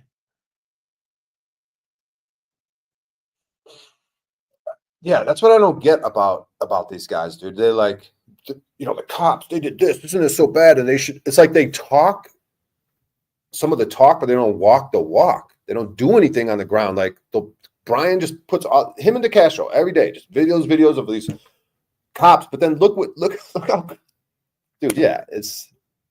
I mean, we've reiterated it so many times. Castro looked like an absolute fool, but Brian just pisses me off. Brian from High Impact Flicks. He just fucking, this is so bad. Look what they're doing, but you don't do shit on the ground. And then they want to fucking have people on that diss you. And it's like, bro, it doesn't have to be about you, but you just happen to expose their fucking bullshit, dude. Yeah, it's not about me as a person. It's about what I do that then reflects on who they are and what they don't do. That's always in the air. And I know that. Or you can't avoid that. So you may as well get at home with it, right? That's inherent hierarchical power and value systems. In any room, everybody knows who's who and what's what and what they're doing and not doing. It's in the air. You know? So we could play nicey nice. We could act like we avoid it. We could talk over here, but it's always going to come back to square one in everybody's mind or subconscious mind, right? And that's where the jealous and the envy and the resentment and the bitterness. And then I get sort of bitter and resentful. Because I go, what the fuck am I even doing here? You know, what am I even here doing this for? If the rest of you are going to act like I'm only in the conversation when it's convenient for you with the truth, you know, and we're going to ignore him and the truth and what everybody's doing because of what we'd rather be doing, you know, but you got to, you know, again, this is what I've had to learn more and more and become comfortable or accepting with is the uncomfortable. You know, that as a man, you want to like and or respect or value all the people who are your contemporaries or your peers. And then at some point, I guess at certain times, it switches into the competitive mode, which you could argue can be a little bit too much or is necessary. You know, you could argue men in this life, we need competition. We need to look at each other and go, what are we doing and not doing? And how do we get right? And if he's got some motion, well, let's get with that. You know, it's not competition in the sense of trying to control and dominate and destroy each other. It's competition in the sense of waking each other up so we ball better. So we play the game better, right? That's, you know, I'm not Mr. Fraternal Order sports guy, but I grew up playing sports and I grew up, you know, not getting along with a team and playing well with others. But at some point I reconciled what the purpose of sporting and competition and fraternity is to inspire everybody around you to do and be and have better through a little bit of calling you out and ribbing, you know, and reminding you of certain things. Yeah, you know, you only feel some kind of way if they tell you suck when you get up to bat. If you suck when you get up to bat, it doesn't matter what anybody says. If you're batting fourth and you're cleanup and you get on base every time and they can't strike you out, you know, if you're everybody's worst nightmare in the sense of your ability when you hit that fucking field, it doesn't matter what anybody says. The real overrides all the rest of the conjecture. So, yeah, they think that I'm talking down to people when I'm trying to call them out to rise to an occasion so they can look back at themselves and what they did and feel good about who or what they are. The Castro and others can't feel good about. That's why I don't like when they bullshit me. It's like, bro, I know me, so I know you. Why are you going to bullshit me? You can't feel good about what you're doing and what you're a part of. I know me, so I know you. I don't care if you sold 20,000 trifold Playboy. You know you don't feel good about that court appearance. You know you don't feel good about your record at this point, and you want to pad that with a bunch of nonsense that don't matter. Yeah, man, the real shit and the growth not only ain't for everybody, it's not for most people. And you're going to wind up indirectly making an enemy out of yourself with most people. But in a way, it's got to be like that. It just makes it that much easier for you to go, you know what? Do your thing. Enjoy who and what you are in your life. And I'm going to focus on me. and become better at whatever I'm doing. So I could at least like me by the end of the day, you know? Yeah. I don't know. It reminds me like when I was in jail and we're having conversations about the guys, because everyone keeps finding out like, they're like, well, why are you in here? Like, oh, because I was just standing on business. Like I didn't have plates in my car and didn't get the ID to a cop. Like, okay. So then once they hear that, they're like, they sort of give you a respect. I think a lot of times they'll say like, oh, I respect that, bro. I fuck with that. Yeah, we need people like you. But then I'll try to be like, okay, then why? I'll try to be like, do you want to get, are you interested in starting? Oh, no, hell no, bro. I ain't trying to, I'm just trying to get out of here. It's like, you know, and then they want to be around it, they want to be with it or be it, right? Yeah, dude, I'm in this cell. It was like, how many of us were in there? 1, 2, 3, 4. There was like 6 of us in there in a little dorm room with a bunch of other guys in other rooms. And like, but in the middle of the night, it's getting intense because they're like, dude, why would you just sign? You only got to pay $25. You have it on the books and you just got to sign. You ain't. They're like coming at me, bro. Like, you need to get the fuck out of here, bro. You can't say you're doing better. Like, they're getting mad, dude. They're like, bro, you know. And then I go to see the judge, like either the next morning, and the judge is like, all right, you don't have to sign nothing. I'm going to email them, and you know, hopefully they'll go for it. If not, we'll come back tomorrow. And most likely he was just going to figure out a way to get me out of jail. Oh yeah. And you proved something to yourself and all them other people, and you wouldn't change it for a fucking thing. Right. But check it out. When I come back and I tell them, they were like, oh, handshakes. Oh, hell yeah, bro. They were kind of like, you could tell they were kind of like, like, you know what I mean? It's like. And then half of them, you know, are hating because they want to know who you ratted on. They want to project onto you. You're like, do it me. Why is he free? We never heard of that. OG Percy was up there yesterday saying if you get a PR bond and you got a history, a criminal record, you got to be ratting. I said, bro, you just put something on me that isn't real because you think you know how the system works, living like an ignorant, arrogant, gangbanging, low-life scum and never rising to the occasion. So you presume everybody else's life has to be like that. That ain't the case. I got PR bond after PR bond on my word when I got a list as long as my arm because I know the fucking law and they don't want to tangle with me. How about that? That doesn't occur to them, right? It's either because I'm white or I'm ratting. No, I just know my shit. And I'm not willing to slave up like the rest of you cowards, banging or not. You know? So, yeah, man. When you set a standard for yourself and you adhere to that and you don't waver, you become a source of inspiration and empowerment for yourself and others, and you become a source of hate for other motherfuckers who can't or won't do that. And that shouldn't be that way. But I guess it should, right? Because it's part of the game, right? Like they say, if you don't have a crop of haters, you really ain't doing nothing. It's only motherfuckers who are on some kind of motion and standing on some who have any kind of haters. There's no point hating on a motherfucker who's not doing nothing. You know what I mean?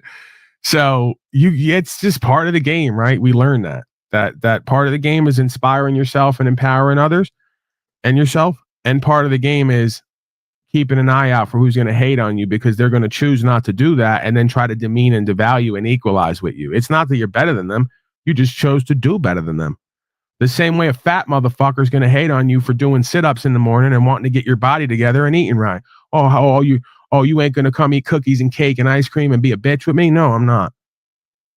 Oh, you see, you think you're better than everybody. No, I just know that I'm going to do better for me and by proxy for everybody else, right?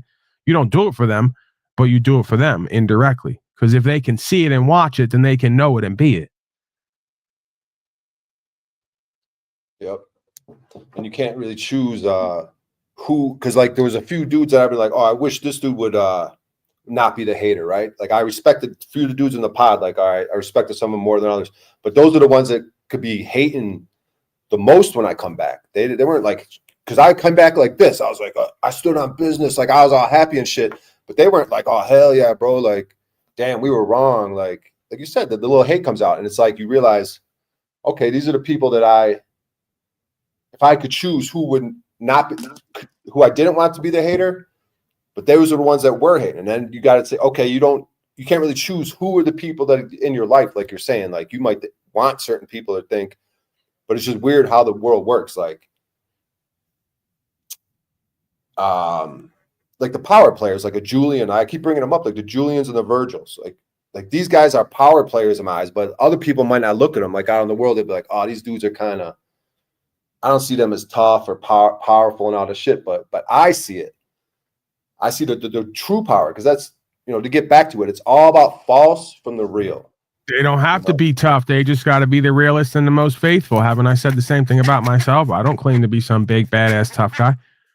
I get reactive sometimes when people try to play with me and act like they're going to, treat me like a pushover. But the reality of it is I really don't even have that in me to fight for that type of shit. I don't want to roll around with other men and try to beat each other up. I don't have the fight in me for that most of the time. If necessary, I guess I'll do it.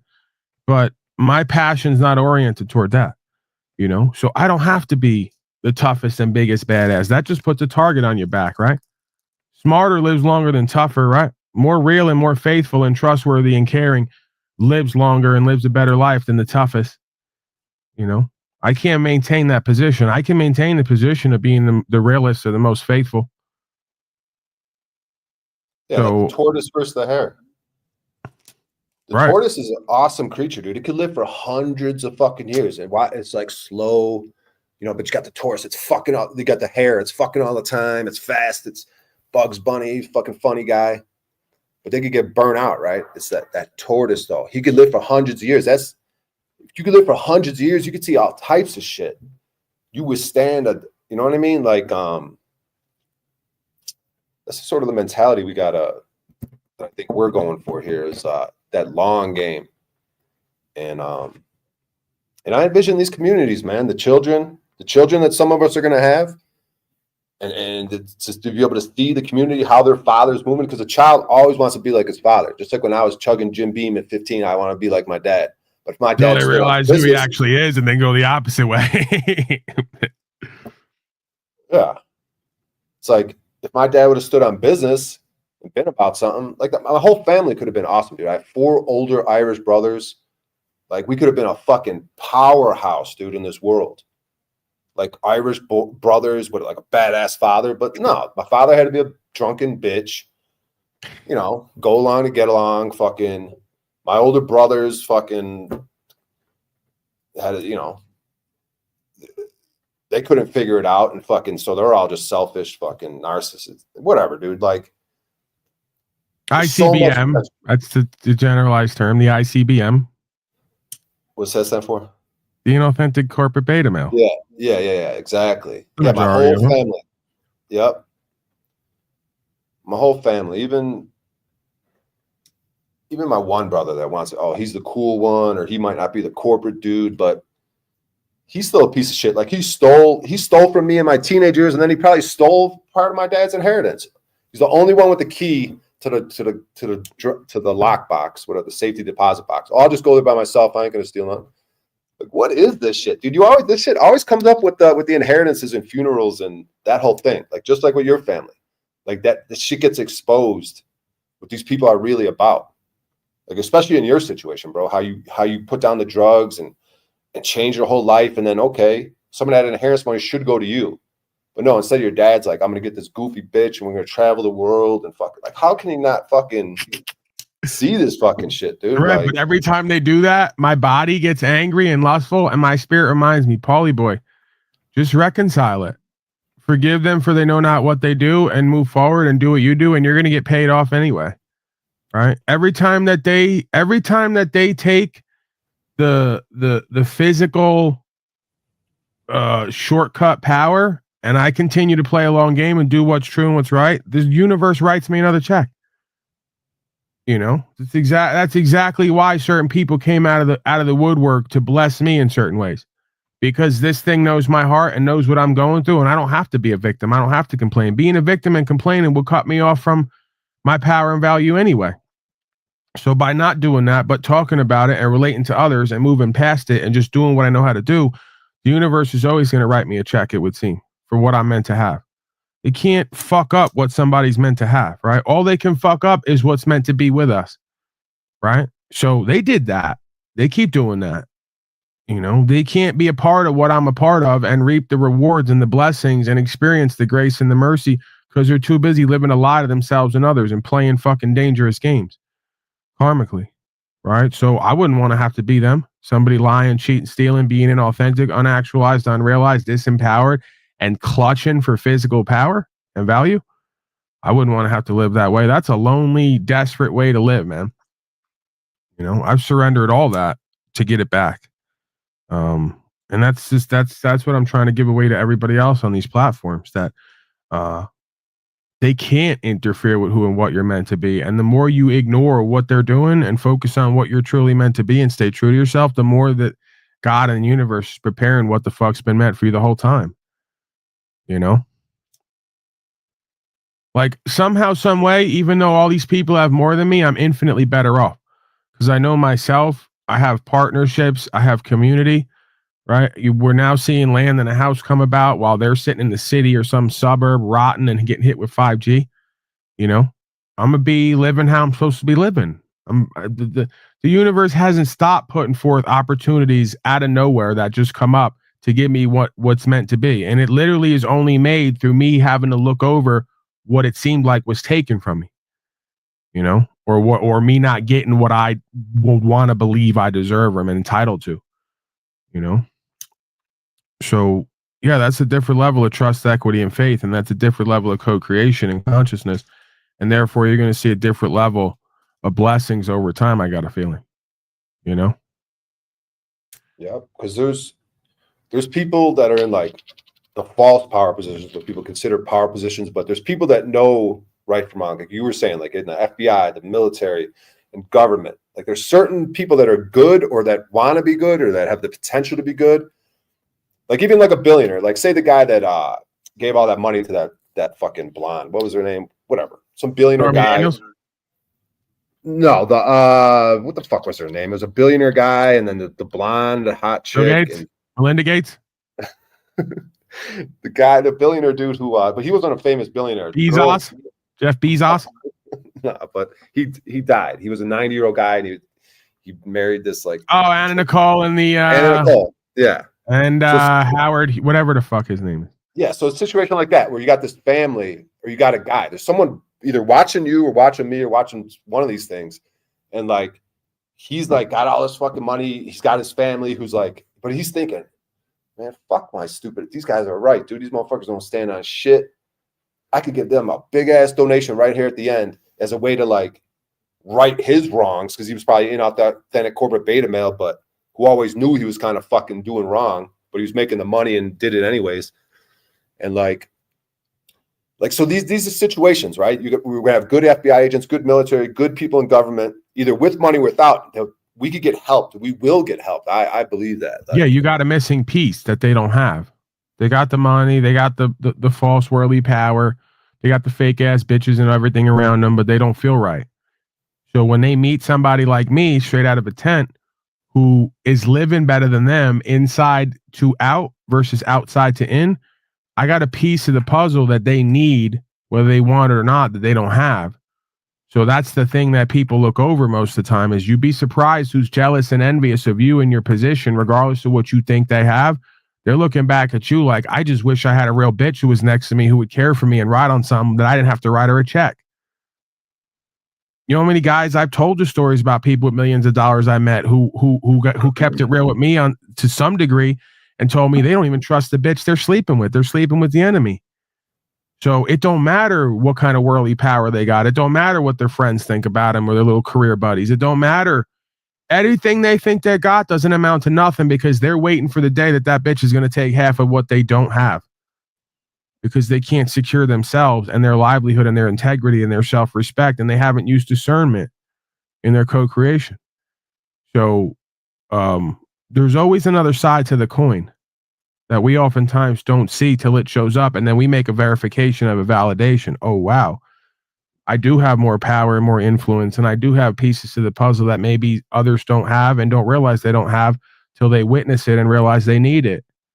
You know, and that's an invaluable sort of piece to the puzzle, right? Like you said, you inspire somebody who's surrounded by fake yes men to do and be and have better and cut everybody off to walk a path to actualization and realization beyond the money and the false power. What won't they give you? You know, especially if they feel like you could use it, you know?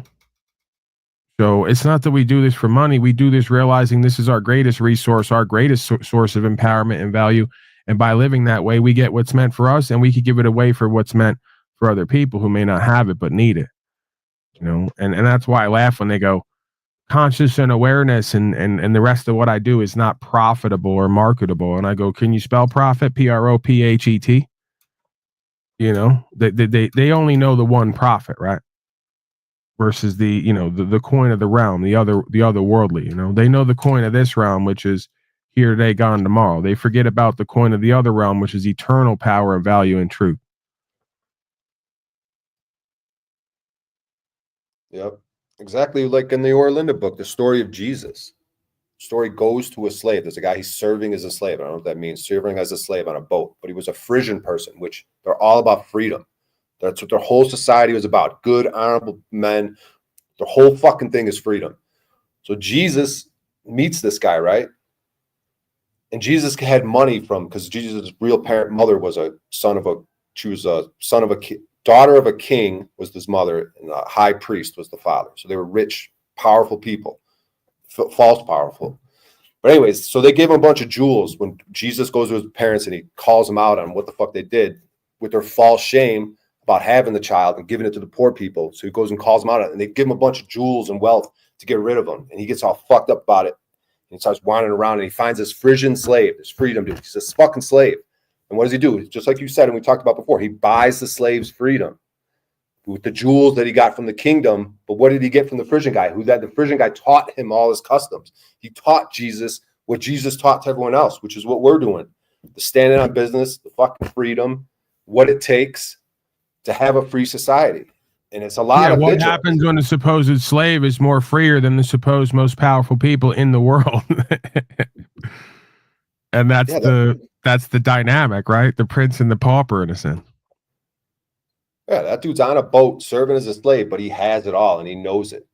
Like they say, rather dead than slave. So I don't know how he got into that situation where he didn't just rather be dead. But sometimes, but they also say if you're forced into a situation, like go with it. But then once you're like with us, when they fucking pull us out of the car and they put us in jail, if you're forced into a situation, like kind of go along with it. But then once you're free, or the whole time you're still doing what you're doing. And once you're out, you don't change. You go back. You always do what you do.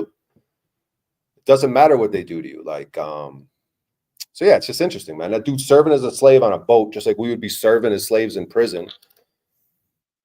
But you have it all, and you know you have it all. I'm weeping in jail, looking at scripture. Who the fuck else is looking at scripture and weeping with joy, crying with joy in the fucking thing?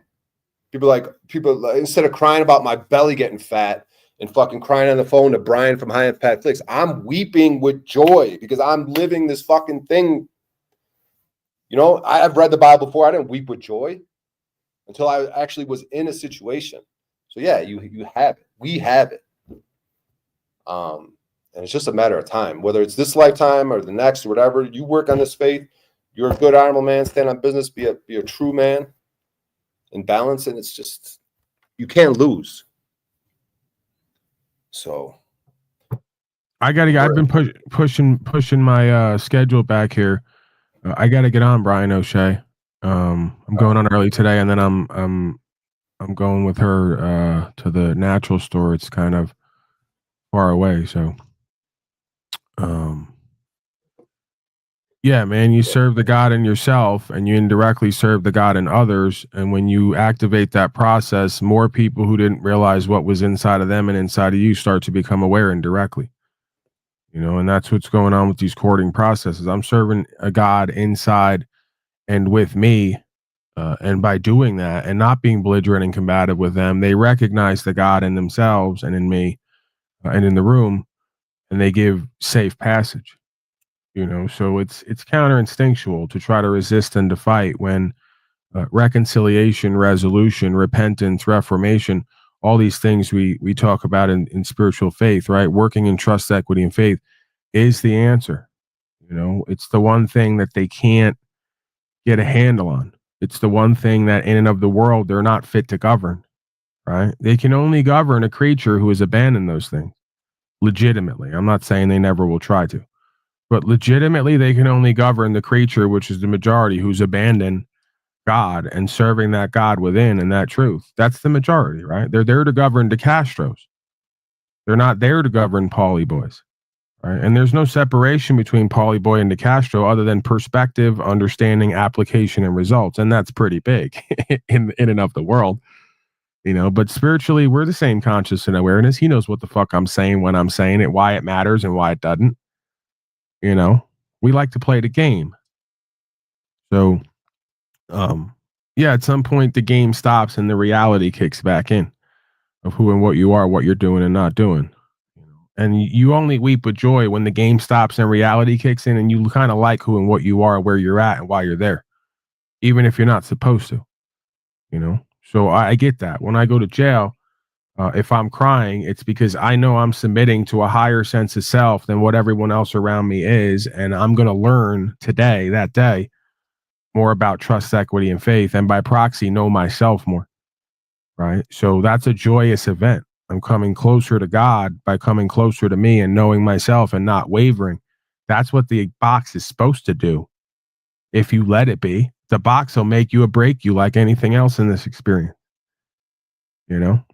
Yeah, it's like what everyone wants to avoid, but it's if you, that's why I called the one dude out. He did 24 years in jail. And I said, you have no spiritual faith. You don't have no understanding of faith. That's a failed mission, bro. That jail is perfect for developing faith. It's a perfect fucking thing, dude.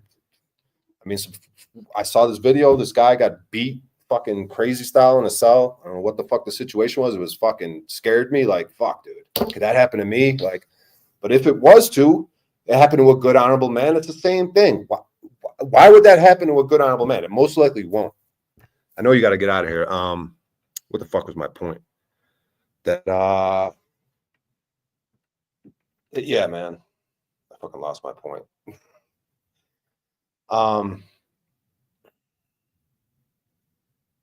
The point is, dude.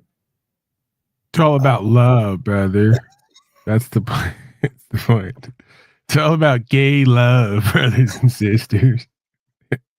All right, I'm getting the hell out of here, Brian O'Shea. All right, man. Don't be a stranger, man. There's a few folks who I always like having around my area, even if I do most of the talking. You know, they sit there and stare at me. But you're one of them. So, you know, don't forget that.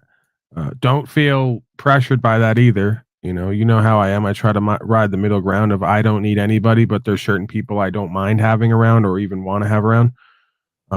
Mostly because of who they are and what they're a part of, and what they're doing, right? That's what brings us together, or at times can keep us apart. So, all right, let me get out of here, man. Blessings to you and the others as you Shively's down there, Mr. GG, all the rest of the deplorables, the regulars. So yeah, vote for daddy, pay your slave tax, follow the code, do what's easy. You know, keep your head down. Do the next thing they tell you to do, and we're going to get deeper into this to the point we can't get out, all right? It's going to be fun. Snafu's hollering about Agenda 2029. I go, bro, you're poor and broken on a deathbed. Do you even really care? Like, let's be real. Does it even really matter? Like, ultimately to you and your life? And the answer is no, right? So more faith. It's like if you're broke, if you're doing nothing, you're not fulfilling any life purpose, you're completely delusional and denial and broken, and on your deathbed, you probably shouldn't be worried about Agenda 2029. Like, you'll be lucky if you even make it to get to witness it. You know, what you should probably be worried about is like bettering yourself in your life from now till then, I would think, you know, but I'm pretty fucking selfish. All right, bye. I'm out of here. All right. If you don't like that, go fuck yourself. Salute. There's the man, the myth, the legend himself, Paul Enslaved. Get me fired up. Bringing up OTW. Yeah. That's what Paul probably saw me doing. I'm watching squirrel videos, getting a little cupcakey. Fucking Talcott it out over here. Fucking watching a squirrel and a kid skateboarding, but nah, yeah, that's the thing. Little reminders, little motivations. Like, what are you talking about? What's going on? And get refocused. So yeah, that 1,000 days straight. Why couldn't I go live for 1,000 days straight? How would that be unbeneficial to me? Why haven't I been doing that? Why can't I do it? Even if it's for 10 minutes, a minute. Everything's good. This is what happened. I did this show yesterday. Why the fuck not? You know, because these things, whether the numbers or the money, if nothing comes of this YouTube thing, I think if anything, I'm talking because I don't really talk to people out here. I don't have many friends, I guess, in Denver, which is a sign of something, I guess. But yeah, it's a chance to talk, at least to express myself instead of just having it all in my head. You gotta like get it out and get some feedback. What do they call it? Resonance. Like you put it out, the echo. It's like a echolocation. You know, like when a dolphin puts out little echo things and it comes back. So think about how powerful Snafu could be if he recognized the truth. Yeah, he's got potential. Like we said, we've been on his show. We've seen him do his thing with broadcasting where we respect it, but then he just goes full retard. So I guess it's like anyone else. Any man has the potential. A man is the thing. But most people aren't a man or any man. They're like less than a man. You know, you look at them in the relationships with their women. They're like, the woman's the man, or trying to be the man. Everything's inverted. Yeah. We'll catch Paul later. Yeah. Ain't gonna lie. I've been off the weed for a few days, which helps out too, which is probably a reason why I'm live. I get on the weed. I just, especially with going on Paul's, I just like, I'm just so high. I can't even talk straight. I don't want to go on there and make a fool of myself, or sometimes I won't even go live because I'm like, oh, I'm so high. If I'm not doing man in the street, I got nothing to talk about. So I don't know. I was thinking about telling you guys, like, hey man, if you ever see me getting high, like I've said this before, dude. I keep going back and forth with weed. I don't know what to do. I got to figure that out. It's got to be my own thing. I can't put it on you guys. Like, if you guys notice I'm smoking weed, you guys got to fight. It has nothing to do with you guys. It's my addiction, my fucking issue. Fucking whatever. What other comments? Yep. Julian says, make it a great day. Paul, always a privilege. You know, shit. Appreciate that. Yeah, because a lot of this, dude, when I first met Paul, fucking things I've been doing in my life, I didn't know I could be like in a leadership, or I could inspire people. Like Julian could look to me, or like I keep bringing up those two guys, but whatever. I feel that they kind of look and they're like, okay, I want to fuck with this shit. I want to mess with this shit. What these guys are doing. That's powerful, man. That's true family. That's like my older brothers. Like I say, I got 4 older brothers. Like I'm like, damn, dude, we could have been so fucking. Because some of them are like, man, we could have been all like champions in like boxing or something, or fucking like why aren't we just like the baddest fucking family, dude? Like how dope could we have been? But it just comes down to my dad was a bitch, dude. That's what it comes down. He chose alcohol. Instead of like. Just like with me with the weed or whatever's going on, like he chose the alcohol rather than like standing up and being a man. Like he was getting his checks from the fire department. The dude really didn't spend no money. He inherited his house. He divorced my mom, moved into his father's house, and then he just stacked he was a fireman, a Chicago fireman. So he just stacked all his fireman money. He didn't really spend that much money. I mean, he spent money on beer and food. His sandwiches. He got himself a little Mexican lady who would make him sandwiches and clean up his house and shit. That was his girlfriend for like years, decades. But it was kind of like a relationship, like where she was kind of like a mommy to him, because that's how his mom was. She would always like make them food, and she was like always looking out for the boys. The story I heard. So my dad was a bitch, dude. But he stacked all this money, right? He would just stack. So by the time he died, he had all this. He had whatever it was, a couple $100,000. It was all his fireman money that he just stacked. He didn't spend much. He didn't spend none of it. But like, what was that life worth? Like he was dedicated to alcohol, and he showed up to firemen. Like the firemen looked out for him. Used to be able to be a drunk at the firehouse and get, you know, they call them mooners, and the rest of the team would look out for you, so you keep getting your paycheck. And then he got to retire early because he had a lung and heart disability, but it was from smoking cool cigarettes that he fucked himself up physically, but he was able to blame it on the fires. That he was able to get an early retirement. But it's like, what did all that money and all that drinking of alcohol and all that neglecting of me and my other siblings, like what did that get him? Other than, you know, in my interpretation, like he's got to come back another lifetime and try to understand faith. I think that's this whole purpose, is to understand faith. And prison or jail is a perfect place to understand faith. So if people have been to prison for a long time and they don't come out with faith, like, I have judgment. I don't know, dude. I don't, even the guys that were there for 20 years, I got to start questioning. These dudes ain't coming out with a strong faith. Like, if you ain't coming out with strong faith, then what the fuck were you doing in there or out here, or what's anyone doing if you're not working on faith? So if that's the case, then what's the fear? If jail or prison for me, dude, would not be a harmful thing, I don't think. As long as I'm not like getting beat by other inmates and guards and fucking weird shit going down, I don't think it'd be a negative thing for me. I mean, I don't want to put shit out there or wish shit upon myself, but I really can't fucking lose, dude. There's really nothing for me to be afraid of.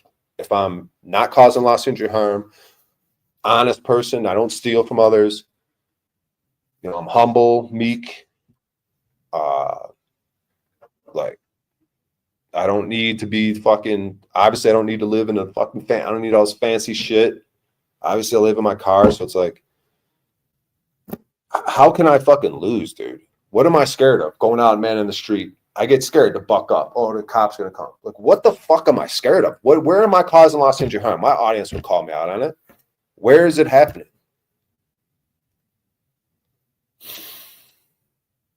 So yeah, this is just motivation. I don't think I'm gonna do man on the street right now. I could. Kind of thinking I'm gonna end up wrapping the stream up. Let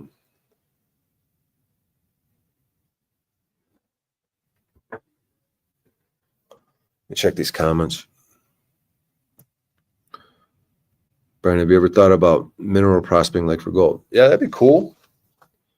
That'd be cool, man. Because then it's like you're fortunate. Like they say, oh, you're fortunate. Oh, he's lucky he found a gold. But it's like, no, God's like, oh no, I'm gonna get this guy.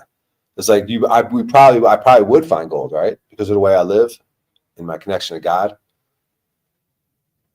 Like, it would, not that I'm like, oh, God better send me gold because of what I'm doing. I think that's just how it would work. Oh, he's so fortunate and lucky. Well, what have I been doing? What do they say? What do they say about fortune and luck? Luck is when preparation meets opportunity, right? So if I'm gonna do, I could say, okay, I'll commit to this 1,000-day straight thing. I'll come on here, even if it's just for a minute. Do 1,000 days in a row going live. Yeah, this prospecting thing, dude. I mean, it encapsulates all the things I'm into, because I suspect that just brick was everywhere, dude. Brick is a natural thing of this world. I think dirt and clay and shit comes from brick. I think that the original, maybe the world started in like a golden thing where everything was just bricked and crazy fucking awesome looking, dude. That's what mountains are. I think mountains are melted brick buildings, dude. As crazy as that fucking sounds. So when you're prospecting for gold, there's probably like crazy gold ornamental fucking, like, people that were just wilding out. That's what I think happened. That's why that shit got melted, because they were just wilding out with opulence. Like, they just had slaves or robots or something that were just building these crazy palaces and gold and fucking marble, and they were just wilding the fuck out, dude, without spirituality. They're all about materialism. So somehow or another, how this world works, that shit got melted, bro. They melted all their kingdoms and vast castles and gold. So that's what's in there. That's what you get, veins of gold. It's like melted. So that's what the prospecting gold is. It's like these former people who are way too opulent. And they say you really shouldn't go looking for gold, though. That's what the Aura Linda says. They said, don't go looking for gold like that. Don't go digging around for gold. So I don't know. I got to think about that, Nubs. Because the Aura Linda says, nah, don't be doing that. Don't be looking for gold like that. They talk about what Jesus said. Jesus said, scratch the earth. Earth likes when you scratch it and you reap what you sow. So sow some seeds. They say it encourages it. That's what they say. Jesus encouraged, like, dig in the dirt. Because like getting a bunch of gold is like, oh, it's a fast track to something, You could come up on it, but I want to explore caves in it, so I'd probably come up on it just naturally. I don't know about making a living. I'd have to think about it a little bit more, but yeah, you don't really have to look for gold, because you have to understand you are the gold. So you don't have to pull it out of the ground and then, oh, this is value. Like, although it'll probably come up. Like if you're digging a well, you're coming up on these tunnels. Like, what are all these tunnels, this underground world? We don't know nothing about this underground world. The roofing was all gold. Yeah, something like that. Yeah, like these gold dome roofs. Like this, I bet you that's gold in the Denver Capitol thing. Yeah, dude, I bet they had fucking gold all over the place, dude. That's what the gold rush with all these fires and different things like this shit going on in LA. Everything's going on there. All these opulent people, these opulent communities, they just burn everything down. They didn't even fucking seem like they had time to leave or nothing. Everything was there, got burned. So all their jewelry, everything, dude. So you could go prospecting through fucking LA right now, dude. Someone's fucking coming up on that shit, right? But that's the same shit. These fires, the melted mountains, it's the same shit. Something's going on, dude. It's like the opulence, dude. Something's going on. Let me check these comments. We got to regrow the giant trees. It's for electrical. Yeah. Yeah, there's something about the bricks, too. The way the bricks designed. Like these things, they weren't chimneys, but they were shaped like chimneys, but it had something to do with the energy. There's something about a building that's an energy. Bricks are an energy. They're like a capacitor. They could store energy. The bricks store the energy. And then through some sort of mechanism, you could push the energy the way it looks like through these things that look like chimneys. But then at the bottom of the, like inside the house, that would heat the house. I don't know what it was. Maybe it was a crystal. And then the energy would hit the crystal and then it would create like heat or light or whatever it is, energy. So yeah, that's what I think these buildings were. Through the structure of the brick, you could send energy in different directions. That's what some of these churches look like. It looks like directions for energies. Look at even in the crazy artwork in the windows and the shapes of things. It looks like some sort of energy directing thing. All right. I'm in California now near Bishop, and these ain't brick mountains. Dude, they're all, I'm telling you, they all are, dude. They're all fucking melted fucking brick. Stone is melted brick, dude. It's fucking, dude, I'm fucking convinced beyond a fucking doubt, dude. Brick is like a natural, it's not like dirt and grass was the natural thing, dude. Brick in buildings was like a natural thing. And then when bricks crumble, they create like dirt. And then like the food going on the ground creates like dirt. Like, whatever, dude. And crystals are probably some melted shit that was like, who the fuck knows, dude? Something that got melted. It made a crystal. I don't know what would make a crystal, but like if you had a crazy palace and some sort of heating element and the different things you use for your energy and the different things you made, when those would get melted, it would make crystals, dude. I don't know, dude. That's what computers are. They're just fucking magical crystals. Have you heard of the Millennial Kingdom? Nah. Yeah, they are. They are. No despair, bear. It's fucking as weird as you say. As I could look and see all these mountains, bro. They were crazy buildings. That's what you got to understand. When you see these crazy actual buildings, and then when you see mountains that are potentially melted kingdoms, shit was fucking crazy, dude. And it might not have been heaven on earth when it's like that. It was just crazy opulence. Motherfuckers just wilding out. I don't know if they use slaves and robots and magic and all this combination of all of them. And they were just wilding the fuck out, making crazy opulence. Material. And that may not be what heaven on earth is, dude. Heaven on earth is when you have the abundance that it's just like, you could picture it and feel it. I'm living in faith. You know, heaven on earth for me in this incarnation might just be like everything against me, but I know I'm living in faith. That weeping in the jail, that could be heaven on earth. Like what? I don't know what it takes to be heaven on earth, but like through me doing my thing and inspiring others and them inspiring others, and then these people in these, you know, the false power positions and people with money, they start contributing, they start getting on board. And then they make us kind of the leaders, and then it's like, oh shit, now I'm scared. Now they're pushing me up on a pedestal. Now they want my information, they want my counsel on things. They want my input. How should we move with the world now? Okay. We're looking at you guys as leaders. You guys had a discernment. It seems like, how should we move? What should we do now? And then through that, as we get back to land and we get out of these cities, you can start to feel the heaven on earth, the more of the natural thing, growing things, making clothing, everything back to hands-on, understanding medicine. Our children and our descendants becoming real men. A man would have vast knowledge of medical, architecture, spirituality, just everything, dude. How to cook. Just a man would have, instead of being so compartmentalized, well, I'm a scientist who works on fucking neuro, fucking whatever, biological this, and this is my lane. No, bro. A man could be very well-rounded, very well knowledgeable. How to build a house, how to treat a wound, someone's sick, how to court a woman and be with a woman and children, and how to protect and how to work on your anger, and just all these things, dude. So if we got all these men and women living like that with this mentality, yeah, dude, we would just be like, all right, what's going on with this? What do people doing on there? Yeah, let's stop that. Let's do this. Blah, blah, blah. And then what does it feel like to live in heaven on earth? You just feel, I don't know, bro. I think you just feel like you feel good. Like, oh, shit, we had all this fear. Damn that. Because I think something weird is going to go down, dude. I think blood will flow. No, somehow I think I'm going to be protected, or through my preparation. Like that would be like an opportunity. Like I don't think it's going to be a bad thing. Like they're pushing it towards his way. I'd rather not have blood flow, but it feels like blood's going to spill.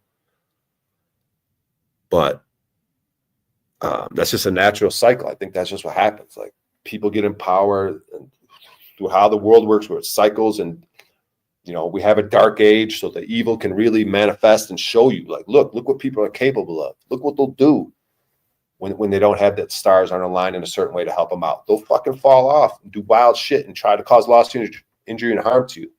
So you got to be fucking wary of that shit.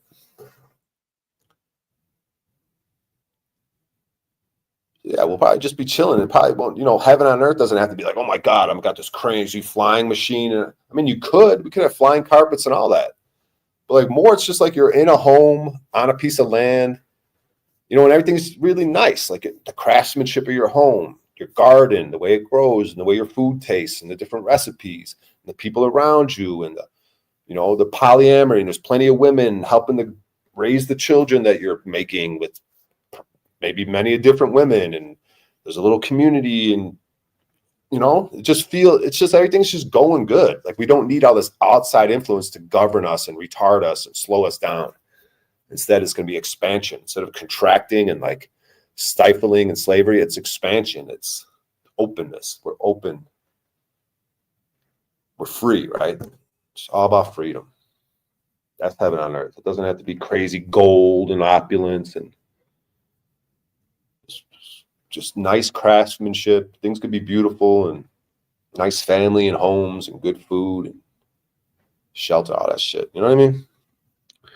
The new moon is now. Yeah, it's a good time. Ultimately, you need to get off the internet. Yeah, that's an interesting thing, dude. It's like some weird paradox. It's like you could come on here and inspire people, but then at the same time, there's a negative aspect that could be to it, where we're on it too much, or we're just watching people that are inspiring us, and we're not like living it and doing it. Or like I'm getting off, I'm talking, and people are fucking, showing me love. So I'm lacking on doing my on the ground shit, or what I got to do off online. But it's some weird paradox where it can be super beneficial, or it could be super negative, probably like most things, But yeah, I think there is a strange thing about these things. If we can't build them and understand them, we probably shouldn't be fucking with them that much. But if I have a situation to speak and improve myself and help others, I don't know, dude. It is weird, though. There is something to think about. The optics are high to crew. Realized, yeah, I'm blocked like everybody.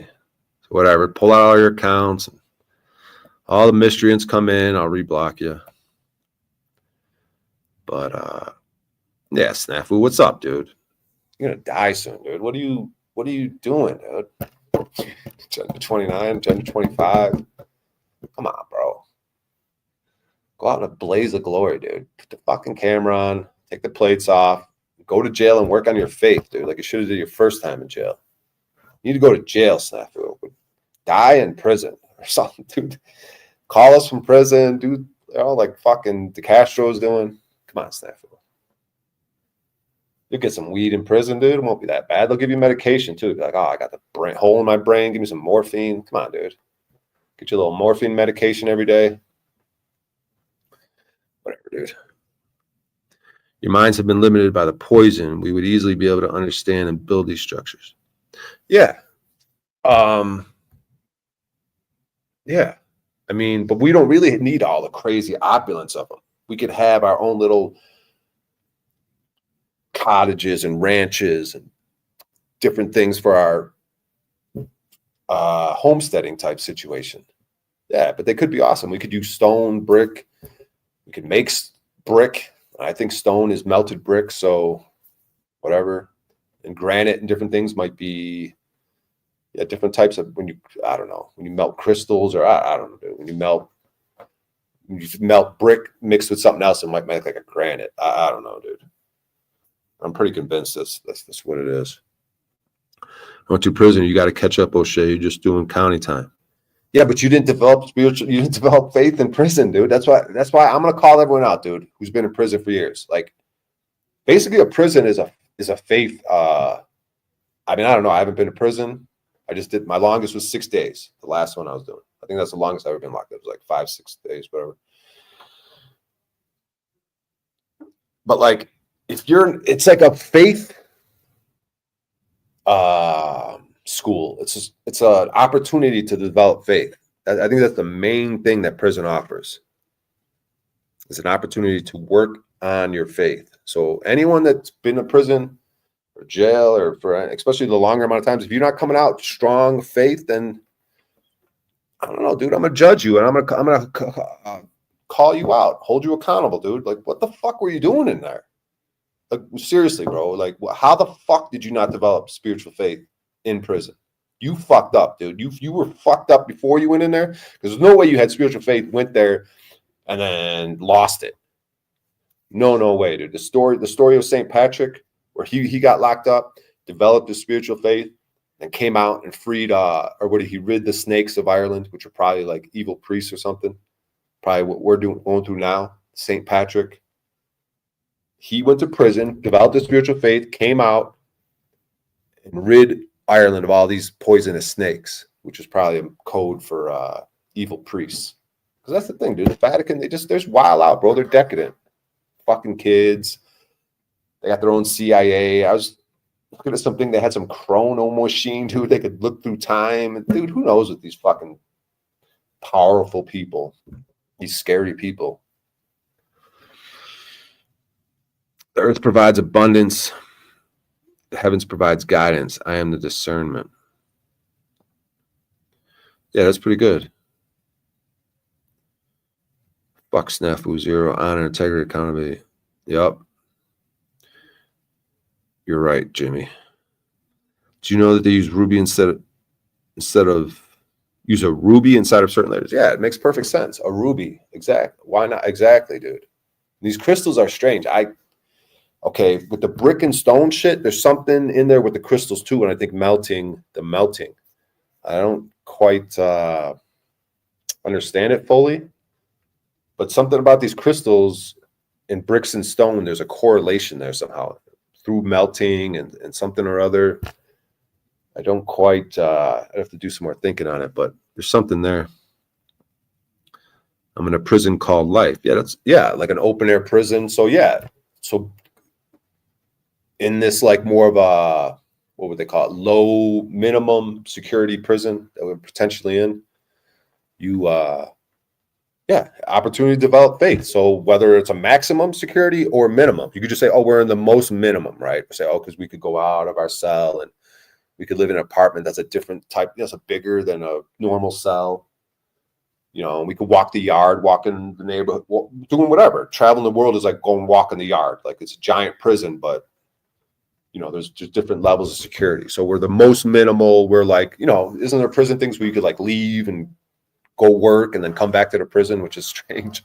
Like you go work and then like it's weird. But like, yeah, it's basically what this world is. So yeah, it's opportunity to develop faith. Like I think that's the only thing. Like they say this is a school or you're here for a reason. Like during the dark ages or like an iron age, which feels like we're in as opposed to a golden. So it's like just sheer opportunity to develop faith.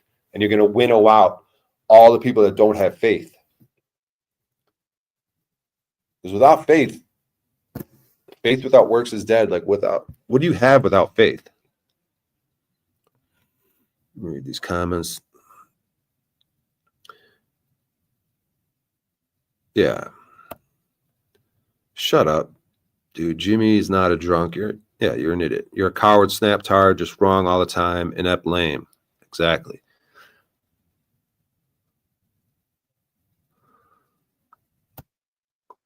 Well, Snap was just, I don't know why I unblock all these people. I'm just going to have to block them again. Let me just check some more of these comments. What else we got here? We need to come together and build physical communities based on what's true, right?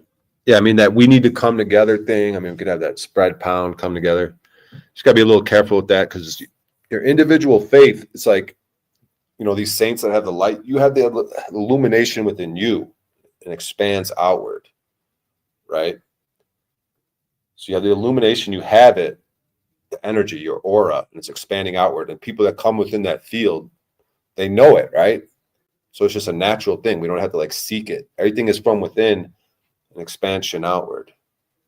And then in whatever gets enveloped in that expansion, like concentric circles, however my aura is, however big it is, I get around things and then it's a natural thing. Probably like energy, dude, the way energy collects or capacitors, like storing of energy and then directing energy. Like that's what we are. We're the temple, right? We're the building. These buildings are however magnificent architecture and art is. We're the true art. Your eyeball is the true, most beautiful thing. Crazy thing. You look at your eyeball and watch it expand and contract and how it looks in the different colors. They're beautiful in the anatomy of a human body, the way the heart pumps and the autonomic system. How you don't have to pay attention to your breathing all the time and pay attention to your heart and send all the blood cells. It's just doing it all on its own. What is that? We have a fully functional like boiler system, like what do they call them? Dynamos, these different things in these buildings. Like look at this building that we don't know, but it's doing all this awesome shit, dude. It's healing. We get little wounds. It does it all on its own. We're not consciously directing it. So what the fuck is that, dude? Where the fuck was I going with that? Brian, go join Paul. Fuck these lames. What is Paul a lot? Join Paul. Let me check something. What do you mean join Paul? Oh, he's live?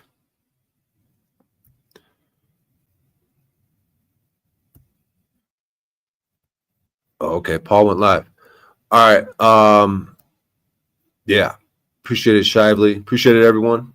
I'm just going to do an abrupt ending because Paul's live. So I'm going to drop the link in case anyone, I'm sure everyone here knows it, but just in case we got a couple people in the algorithm or we're being shadow banned and maybe there's more viewers than they're letting me know. You know what I mean? So that could be a thing. So it's saying I have 13, but it could be 130. So I'm going to post the link for Paul's thing. He's live right now.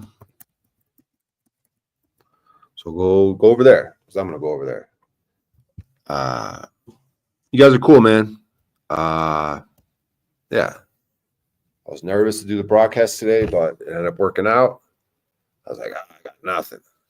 Man, I'm just going to play this guy's song and get out of there. But hey, I'm going to commit to 1,000 days straight. Hey, I'm saying it. I got to be a man of my word. Even if it's come on for a minute. I got to go live every day. Check in. So like AANA, check in with your sponsor. Call someone every day, right? So, all right, y'all. Good stuff. See you over at Paul's. Peace.